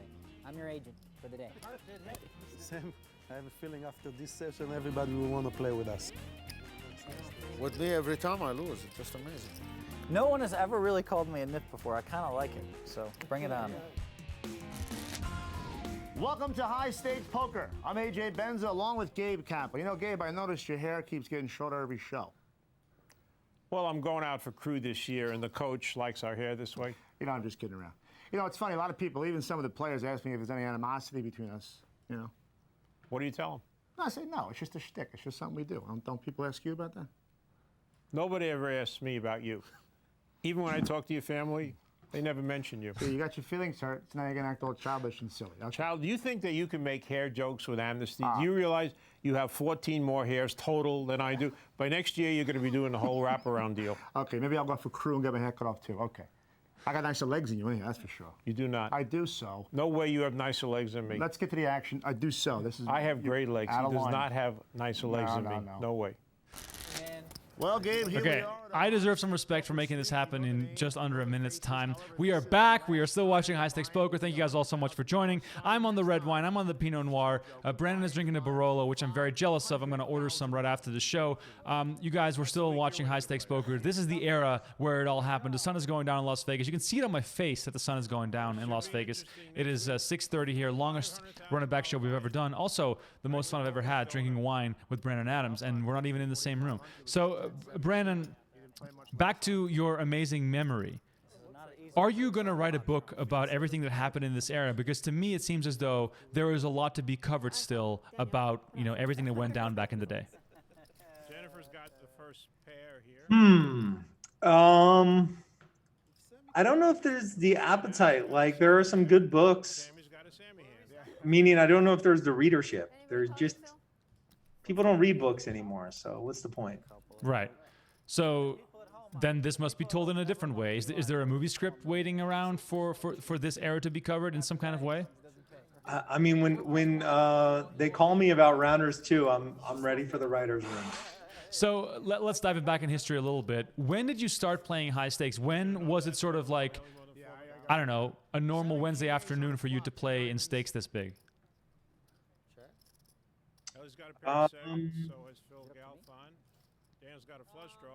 Like, the stakes were increasing kind of rapidly at this time, just in general. So for anyone who's interested in the history, actually, we went through the history in the first podcast that we did together. Yes. So they can dig up our interview. That's true, actually. That's a good point. And I believe I go through the history in some depth. But basically, there were very few big live no limit games in the country until 2004. And then 2004, 2005, Commerce was sort of the center, and then it rapidly spread to big regular games in Vegas. For me, it was really 2006. Okay. But I played in, like, dipping toes in 2005 in terms of the bigger games. Yeah, so then when did that era end for you? Because obviously, you know, we're 2020 right now. It's obviously been a while since this was like the normal sort of stakes, the normal routine of you, the 7 months in the Venetian. They ended at some point. When did you decide to, like, get back to some sense of normality? You're a little bit too sharp, Jamie. Is the straddle It's actually automatic now. It's the game we're playing. I think I might have mucked it. So it just became much more sporadic, I would say. Like, I was shocked at how long the prime cash game years lasted, in a way. Because the high stakes poker years give you a good sense of who the personalities were. Like, there was always like a decent sampling. Right. But what was interesting to me is how you had very large, very good games through the financial crisis years. So, like, there were big, interesting games that I was playing in Vegas in 2010, 11, 12, 13. Like, they happened. 2008 was like a fairly prime year, one of the better years. But then there were games 2009, 10, 11, 12, 13, 14. James Moore is asking in the chat, what kind of prop bets were happening during the show? What was the craziest prop bet you saw? Let's extend that to just that era. Like, was prop betting a common thing, and what sort of side action did you see during that time? Prop betting was very common at that time. I haven't watched The Last Dance or whatever, have they? But what's interesting to note is that Shadow Creek, the MGM-owned golf course, is home to the biggest golf gambling in history. And was it all in that era? Yes, it was mostly like 2005 to 2011. And I didn't participate in the biggest game, like golf gambling. That was Phil Ivey, Doyle. Yeah, like the crew that's well known, like that. But it was very insane. Now, I would gamble a lot with Patrick at the time. Tennis. We would also do golf. Oh, okay. Yeah. And like Pat and I are very close now, but our friendship was forged through battles and prop bets. And back then we used to play golf, and I was much better than him at the beginning, but he learned very quickly and became really good. And he would play in big games. So he would be in those Shadow Creek games. So obviously we need to put a number on this. Are we playing 10K a hole? Is that sort of the stake that we're thinking of, or am I just making up a number that's not even close? So some of the bigger games would be that big or higher. That would be equivalent to like maybe the biggest that Pat and I would have ever played for a short period of time. But that was sort of the scale at the time. And I remember actually in 2008, I remember witnessing a hole where the two characters, they bet, let me see, how much was it? They bet 640K on a hole. What? On one hole? I witnessed the hole. Wow. Like one guy just won. They bet it, and it was insane. You know what's the most bizarre thing about this moment in time is that Daniel Negreanu, as we speak, is talking about golf. I mean, I don't even know what he's talking about, but let's just go back in time a little bit because he might even be referencing some of this stuff. Treat them for lunch at the snack shop, and Mighty big of you. and they can have me. It's coming as up in their just a guest at second. Augusta National. Be all right with me? So if I drive 280 and my opponent drive 260, you can bet. Well, okay, basically my memory, it's if I read something, I remember it insanely well. Right. So I can remember related to golf, Daniel's blog at the time, him talking about golf, and he was very straightforward at the time. So I don't think I'm out of line recounting stuff that's in the blog, but basically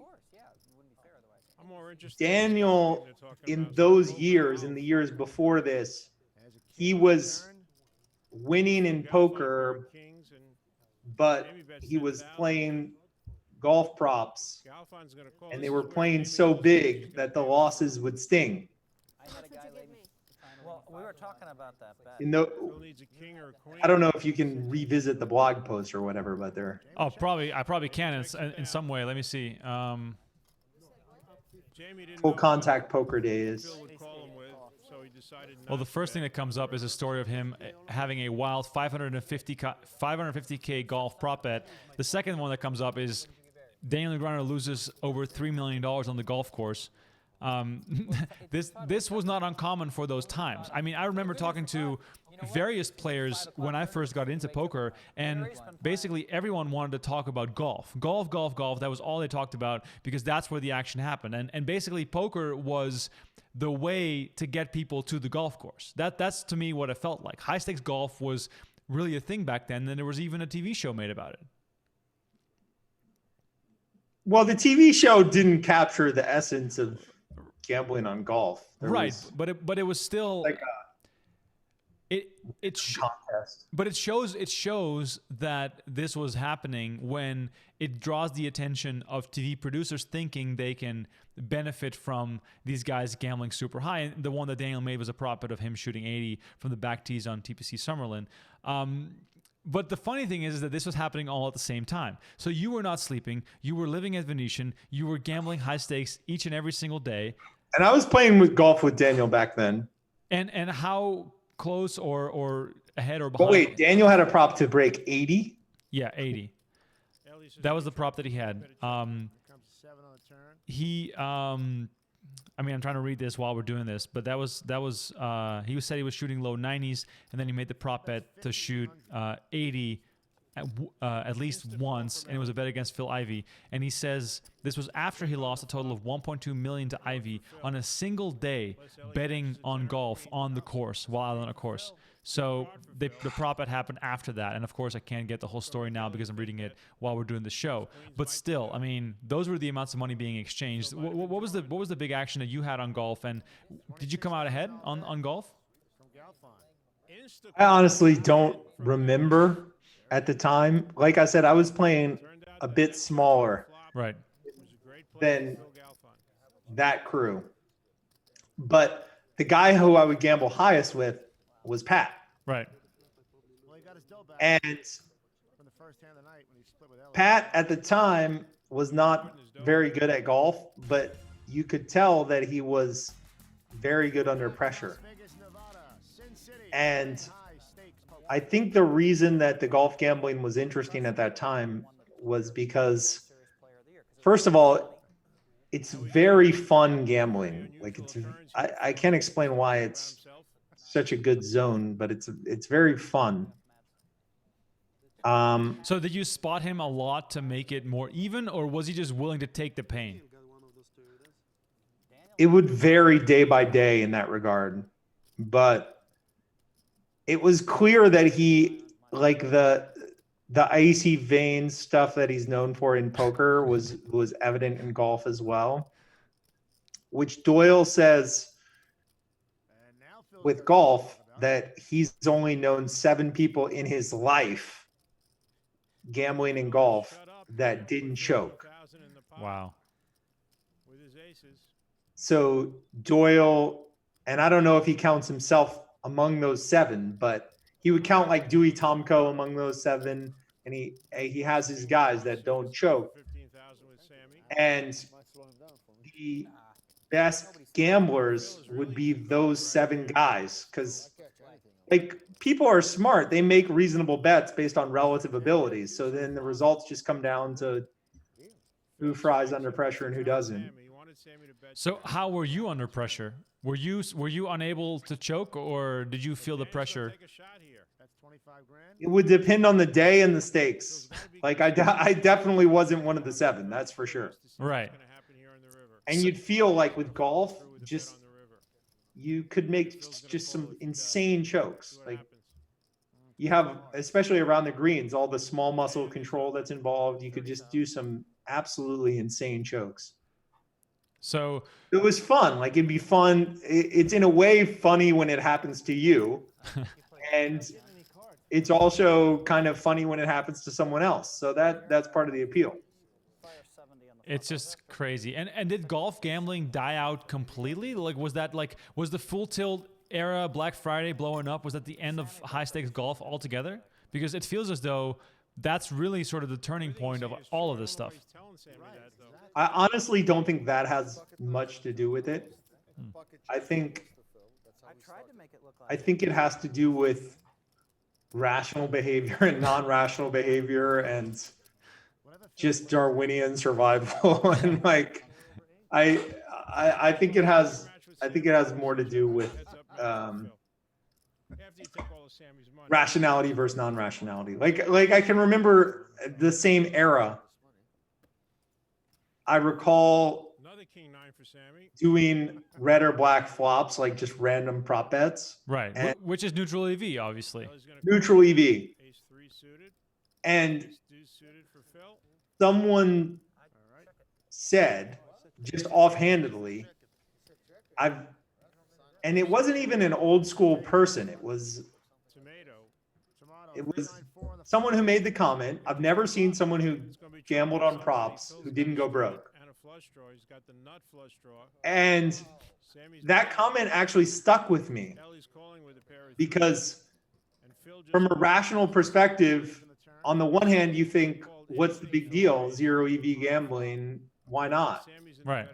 But on the other hand, if you plug that sort of high scale 0 EV gambling into a risk of ruin model, your risk of ruin probability could go way up. It could skyrocket much more than you would think intuitively.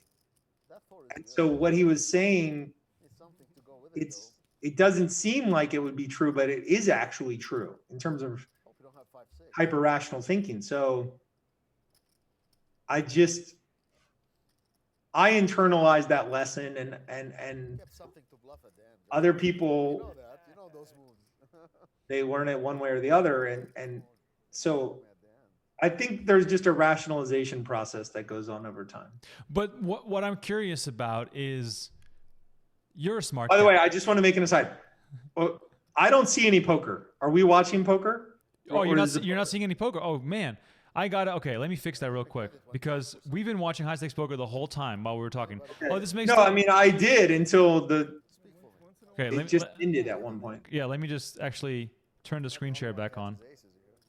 This is funny you say that actually because I started sharing my screen. There we go. On this high stakes poker episode. Let me make sure you're back on this screen too.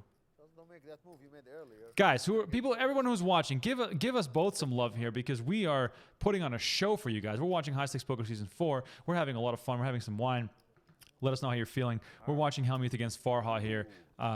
Big pots. Helmuth, of course, calling, knowing that Sammy will check behind on this river if he doesn't hit a diamond.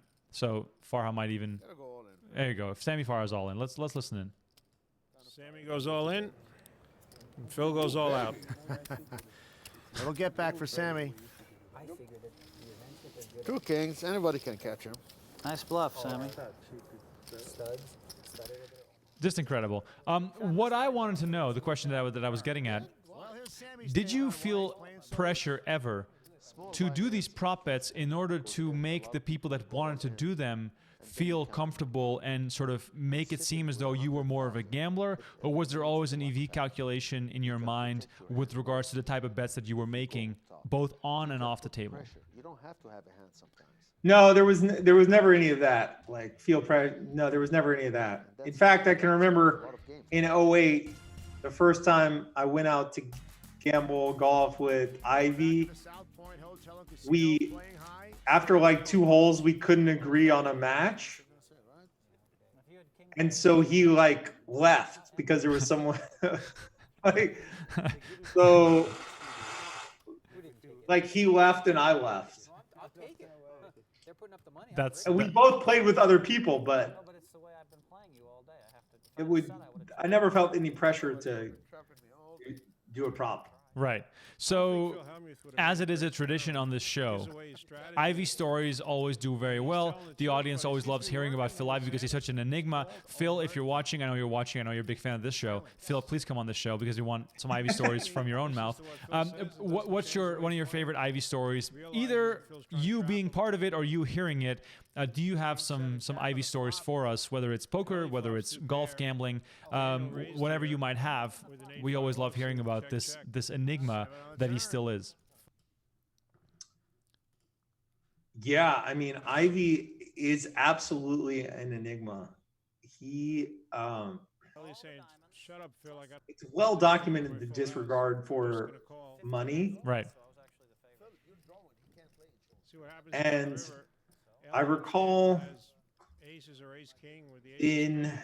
so this was May 07. If Ellie knew Daniel's hand, Ellie would have checked. I believe September 07, there was an opening for a hotel in San Diego. And guy who was opening the hotel, for some reason, he wanted the opening weekend to have a poker game and to have a lot of poker personalities. And everyone in poker was kind of there. And there was a game. It wasn't like a big game, but there was a game.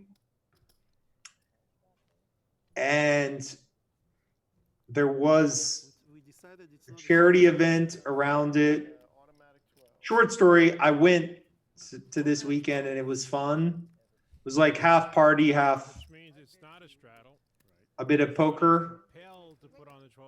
And no choice involved, no free choice involved. I distinctly remember there was a point where a side game was breaking out. And This is the white chip story, and I'm so excited to hear it again. no, I don't think there were any other people that would have witnessed this, actually. No, but I think you've told me this story before, and there was white chips involved. The white chips obviously being $1. No. No? Okay. What Continue. What I'm thinking of was that for some reason there was a need for Ivy to have money. Okay. And Ivy didn't think that he had any money. But I think Ellie has to call here. But then, like, quite a bit later, he remembered that he might have some money. And he recalled that his wife might have some money with her. And then she showed up and she had a plastic bag, and the plastic bag had chips, but it was a very, very large number of chips, like a mind-blowing figure. And we're talking like a Walgreens plastic bag type situation.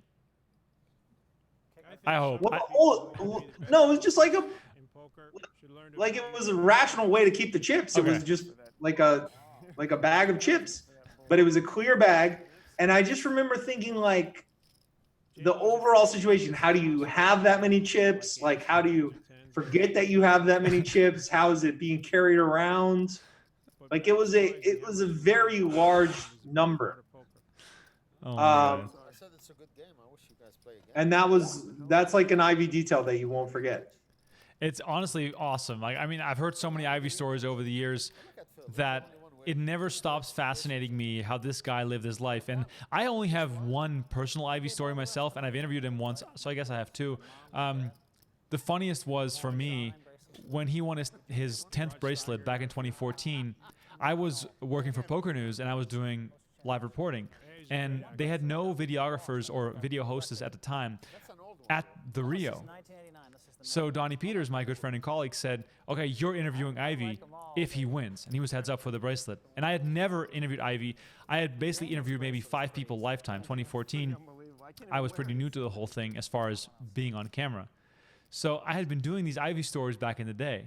And one of the stories that I was told was by Raymond Davies, as Brandon Adams picks up. Here I am splashing around. 9-7. I mean, I was trying to get involved. Yeah, I wanted to mention this as well. I'm watching. No, like, I'm trying. You said I wouldn't get involved. I was trying to get involved. It just couldn't happen. And I knew the story. If I got in, Sammy was gonna fuck around. Far out with the Jack 7 suited. How did that session win? Helmuth with the Kings. So what ended up happening was Ivy wins the bracelet, obviously, but just like 2 days before, Raymond Davies had told me this story about how Phil Ivey saved the poker world against Andy Beal. So apparently the story goes, and you can find it on YouTube, that Raymond Davies was sitting courtside at the Lakers game with Ivy, who got a phone call, who then left the game early, got on a private jet, flew to Vegas, beat Andy Beal to save the poker world and win back all this money in this big game against the corporation. Everybody has to go read the book, The Professor, the Banker, and the Suicide King, which Great obviously book. Amazing book documenting this insane stretch of poker history. So this is setting the scene for this interview. So I interview Ivy about his 10th bracelet, and obviously he couldn't care less about talking to me, some random guy holding a microphone, about winning his bracelet. So he's like super disinterested, and I'm asking me these questions, and there's like 150 people standing right behind the camera watching this all unfold. And I am absolutely shitting myself out of nerves. Like, just Ivy, the scene, him winning a bracelet, all the fans watching. And then in the middle of my question, he interrupts me and he goes, I just want to tell you, don't believe everything you hear from Raymond Davies. And I just like died on the inside, because this story to me was one of the craziest stories I've ever heard. I just wanted it to be true. But the coolest part was that showed a sense of awareness that Phil had about the stuff that was being either written or produced about him. So to me, despite the fact that he will always remain this enigma, he is so much more aware of what is happening around him that he lets on to be. So that adds even more to the mystique of him, the fact that he is that kind of guy that sort of knows what's happening. He's always one step ahead of you, that sort of feeling. Can you sort of relate to Phil being like that, where, you know, he's always sort of like a step ahead of people, especially back in those days? Well, yeah, we had some funny exchanges actually in the big tournament, Super High Roller Bowl, the 300K. He was pretty, like, he's super aware. Right. And you notice this trait, because I think, like, his background's unlike, say, a Galfond or some of the current generation where it's more academic, more intellectual. You notice among people that just came up level by level, like the old school stories of Phil, just like in Atlantic City all the time, rising up level by level by level. It's very common to have this absolute hyper awareness, hyper acuity about every detail going on. It's unreal, actually. And then Phil is funny. So it's and he rarely chimes in. So yeah, another great one on Phil is that he, although he's not social, there was an element in poker where, like, if you were hard to get, you would have more people trying to get in touch with you. And so I can remember during peak Ivy years, the idea of the phone blowing up. Like, his phone would just blow up to an unbelievable level. And he would change numbers, his phone, and it would be blowing up, like, not in the way that our phones would blow up. It would blow up like he would literally connect with Michael Jordan, Jay-Z, the top celebrities in the world. That's awesome. That was the group of people that he was interacting with. I mean, that to me is just awesome. And I also heard, like, that Phil Ivey actually played golf against Michael Jordan, which is just insane. Funny little side note here as well. By the way, if you ever wanted to get the stories from the golf gambling era, it's a real simple story. Because everything happened at Shadow Creek, all of the people that work there, they love those stories. Right. Tell them to anyone. Like, I always learn something new if I go there because people will tell the stories. They remember. Brandon, take me to Shadow Creek the next time. Take me. Like, I just want to be a fly on the wall. You can get on Shadow Creek anytime you want. I'll take you. Shout out to everyone in the chat. Pico, Ed, Darren, lots of people still going on in the chat. I just wanted to give you guys some shout outs. I really appreciate it. Steven, James, Wisco is still with us as well. Facebook, same thing, still going strong. I just want to let you guys know, we are in the middle of preparing for the return of High Stakes Poker. A new set is being built as we speak. We are bringing back High Stakes Poker. It's going to be... Wait, but what are you talking about? A new set is being built? A new set is being built, Brandon. I'm not even kidding. Why would they do that? They have the best poker studio of all times. Like, why would they build a new set? Well, it's going to be inside the PokerGo studio in Las Vegas, walking distance from the poker room in the Aria. And also, by the way, at Remco Rinkum on Twitter, if you DM me, I will give you a tour of the PokerGo studio when the quarantine is over. I will promise you that. So, Remco Rinkum on Twitter, I'll give you a tour.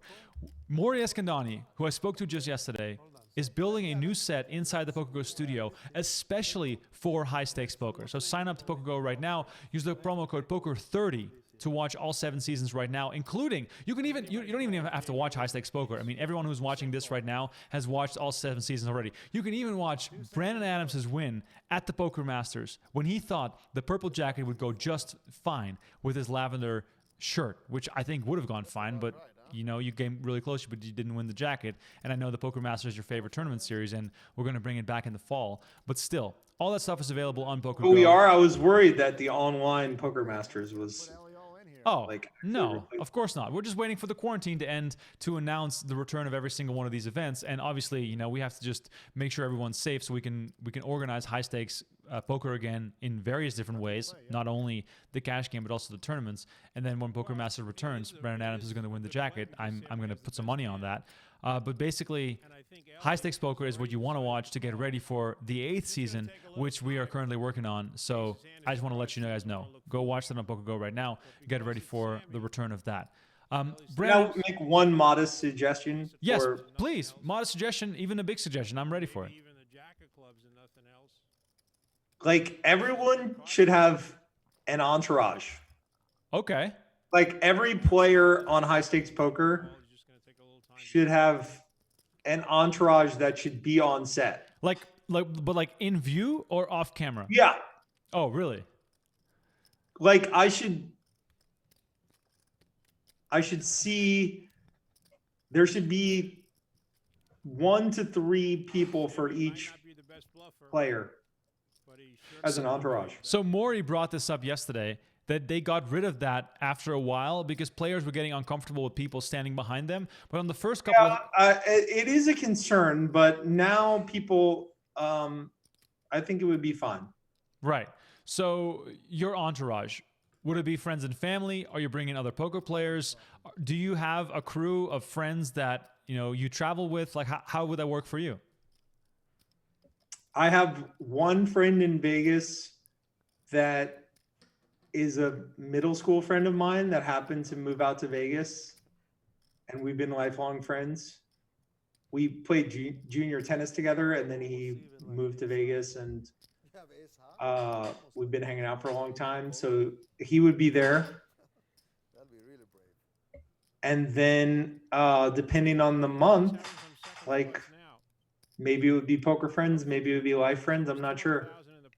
I just want to pencil you in for high stakes poker return. Brent Hanks, if you're watching, put Brandon's name on the list. I mean, I know you have a depth chart that's incredibly deep, but still, I think it's incredible to speculate on what these lineups are going to be. And Brandon already suggested, which I think is awesome, to have this grudge match type atmosphere with some banter back and forth on Twitter prior to these games getting off. And I do think that the beauty of high stakes poker is that you're seeing only the best of the best. So the comparison between eras is the fact that high stakes poker back then was taped for TV. So you're not seeing, the raise and fold stuff as much. You're seeing only the coolest clashes, which I think makes it that much more compelling. I think in a live stream format, it would not be as exciting because then you're stuck to the TV for 6, 7, 8, 9 hours in a row. Now you're consuming it in these 45-minute clips, episodes, which and while I knock over the stack of chips that I'm shuffling with, that it's going to be exciting to watch. And I think that was also part of the mystique about it, is that you had to watch every hand because you knew that at any moment $1 million pot could sort of arise. We're back in Las Vegas, Nevada, playing. I hope South Point survives. Is South Point? They're struggling, right? South Point just tweeted about the fact that they have rodeo specials and all sorts of stuff going on. So I think they're going to be fine. I think the strip is going to be interesting to see how that's going to return. For the people in the chat, we only have a few minutes left. Get your questions in for Brandon Adams right now. I'm trying to tackle them. I'm going to go look at the chat right now. We're watching High Stakes Poker Season 4.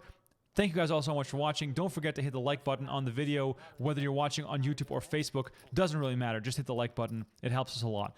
Brandon, I just want to let you know that every single person in the chat is thanking you for both your great memory and your awesome storytelling. Mark Longhurst in particular is so appreciative of all the stories that you have. Mike Franzik, same thing. Mark Booth, same thing. Everybody loves the fact that we have so many of these stories to share with you. People are assuming that we've drank too much wine. There's no such thing as too much wine. Let's just get that straight. Let's see. Bill Gates who's obviously not the real Bill Gates, is saying, is this really live? Well, we are live. We're watching season 4 of High Stakes Poker, which obviously is one of the most iconic seasons. Still watching some of these big hands play out. Let's see if this hand goes anywhere. Obviously, Elezra making top pair. Helmuth also top pair. Let's turn up the sound. Let's hear what these guys have to say.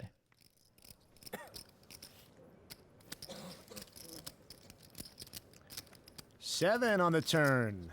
It is Phil Helmuth week here. Phil caught the one card he needed. Is that all you have left? I got a little more. That's it, right there.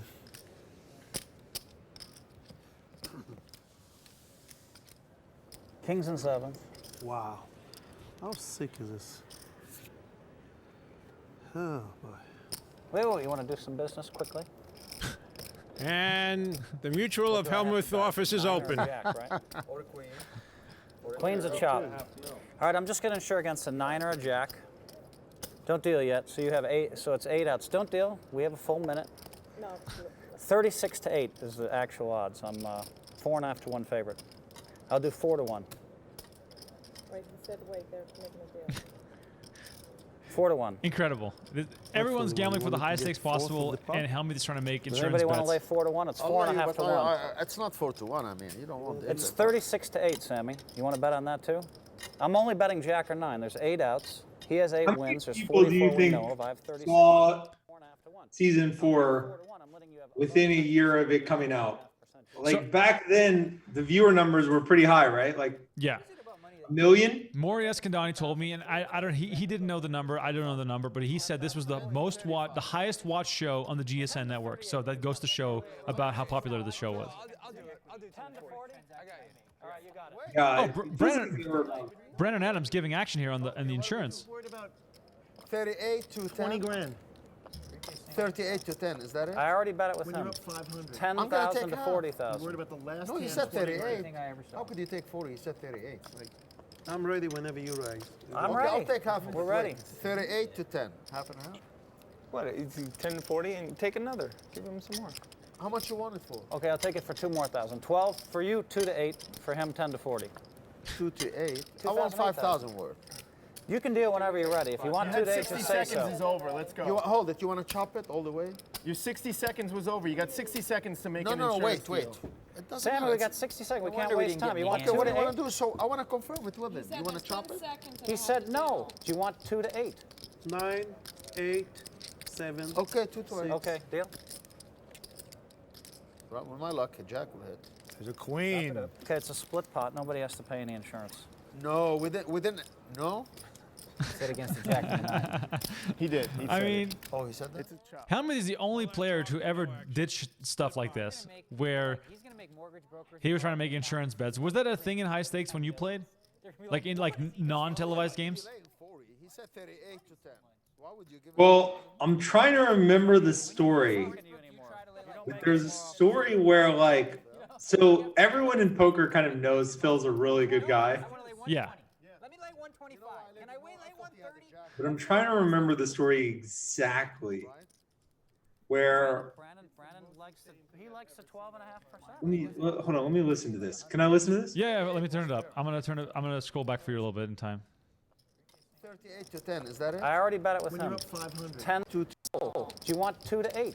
9, 8, 7. Okay, 2 to 8. Okay, deal. Right, with my luck, a jack will hit. There's a queen. Okay, it's a split pot. Nobody has to pay any insurance. No, within no. Said against the jack and the 9. He did. He said it. Oh, he said that? It's a chop. All that talk and no action. Split pot. You're gonna make people he's gonna make mortgage brokers at home and accountants just cringe every time he does this. They're gonna be like, what is he That's doing? funny. Why did you lay him 40? He said 38 to 10. Why would you give him 2,000 more? Sammy, When you I'm go to not the talking to you sportsbook, you anymore. try to lay You don't make 20 any more cents offers instead to of me. Why, Phil? He'd go to the sports book, want to bet the Lakers minus 110. He's You like, want no, too much I want to lay juice. 120. Yeah. Let me lay 125. Can I lay I thought he had the 130? jack. 140, last offer. Right? Brandon likes the 12.5%. He does it all the time. He's made 100 off him already. 38 was fair, I think, Phil. 38 was not fair, Sammy. Are you serious? Yeah. You know it too. 38 was fair, I believe. He said 4.5 to 1, so 38 couldn't be fair. 12 to you, sir. Gabe, I'm dizzy. Can you briefly explain the insurance situation in that last hand, please? All right, Phil had the best hand on the turn, and for a change of pace, he decided to get insurance. Yeah, that's never happened before. Right, now Ellie is his usual insurance salesman, but Ellie was in the hand with Phil, and he's stuck, so he didn't want to issue the policy. Phil then went shopping to Mutual of Sammy and asked for 4-1. Mutual of Sammy is a full-fee insurance agency and only wanted to give Phil 3.5-1. Phil countered with 3.8-1, and before Sammy could lock up the deal, a maverick outfit, Liberty of Brandon Adams, came in and stole the deal away from Sammy by offering Phil the 4-1 he originally wanted. Meanwhile, the hand wound up a draw, which Phil didn't insure against, so no money changed hands. The windup is, if Brandon Adams ever goes to Houston, he won't be staying at Sammy's house. All right, we'll see you next week. Now, explain it again. I was still confused. Okay, Phil wanted to take insurance. Well, I got that part. So he usually goes to Ellie. Okay. Now, Sammy was going to Yeah, price of poker is going up. This is amazing. All right, next time on High Stakes Poker, you guys can watch all of this stuff on PokerGo. Also, When I say that Phil, I believe that he paid me on this insurance. He did? Like after the fact, yes. Because that's how insurance works. Yes, not at the table, but he he paid me after the fact. Because you gave him the 4-1. So if the 4-1 doesn't come, he owes you money. Yeah, well, obviously the chop was a contingency that we didn't specify ahead of time, but upon reflection, he I believe that he offered and I declined. Right. Interesting. All right, everyone who is watching right now, the next episode will keep rolling because all this stuff is available on PokerGo. Brandon, I have killed almost a bottle of wine. I have like one glass left, and I'm going to pretty sure finish that off after this show ends. I want to thank you so much for being on the show. I'm going to do this again on Tuesday, 10 a.m., no wine, coffee. That's coffee hour. 10 a.m. coffee hour on Tuesday morning. You guys all should show up. Sorry, did I say 10 a.m.? I mean noon or 10 a.m. Maybe I have to check with my producer. Anyway, I'll be back again also on Thursday for Wine Hour, which clearly is hitting me a little bit. Brendan, thank you so much for being on the show. I would love to do this again with you, and then I will let you pick what we're going to watch. So you can pick anything from the PokerGo library. Poker Masters, US Poker Open, World Series of Poker, whatever you want to watch, High Stakes Poker. We can do this again. Okay, sounds good. Awesome. Thank you so much for being on the show. Really appreciate it. He is at badams78 if you want to give him a follow on Twitter. Make sure to also subscribe to his podcast. Search for Brendan Adams Podcast on your favorite podcasting devices. Also, find me on @RemcoRinkema on Twitter. Make your suggestions in the comments as far as who should be on the show and what should I watch. Let me promise you, this summer, during the World Series of Poker, I'm going to have all the champions from the past on the show. Chris Moneymaker, Jamie Gold, Greg Raymer. I'll make sure to get him on the show. I will do some flexing on these guys to get to watch these main event final tables with them. So anyone else you want to suggest, please make sure to let me know. For now, this was the end of High Stakes Poker. Continue watching the show as it is still rolling on PokerGo right now. Use the promo code POKER30 right now to take $30 off the annual subscription. And then you're also locked in, obviously, to watch the return of High Stakes Poker as we are currently putting together lineups and backdrops and everything else that is related to High Stakes Poker. So Brandon, thanks once again, and I'll talk to you soon. You guys, thanks for watching, and we'll catch you guys on Tuesday. All right, thanks a lot. I'll see you later.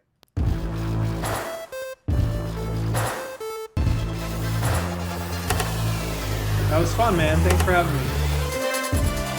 We went 2 hours and 10 minutes.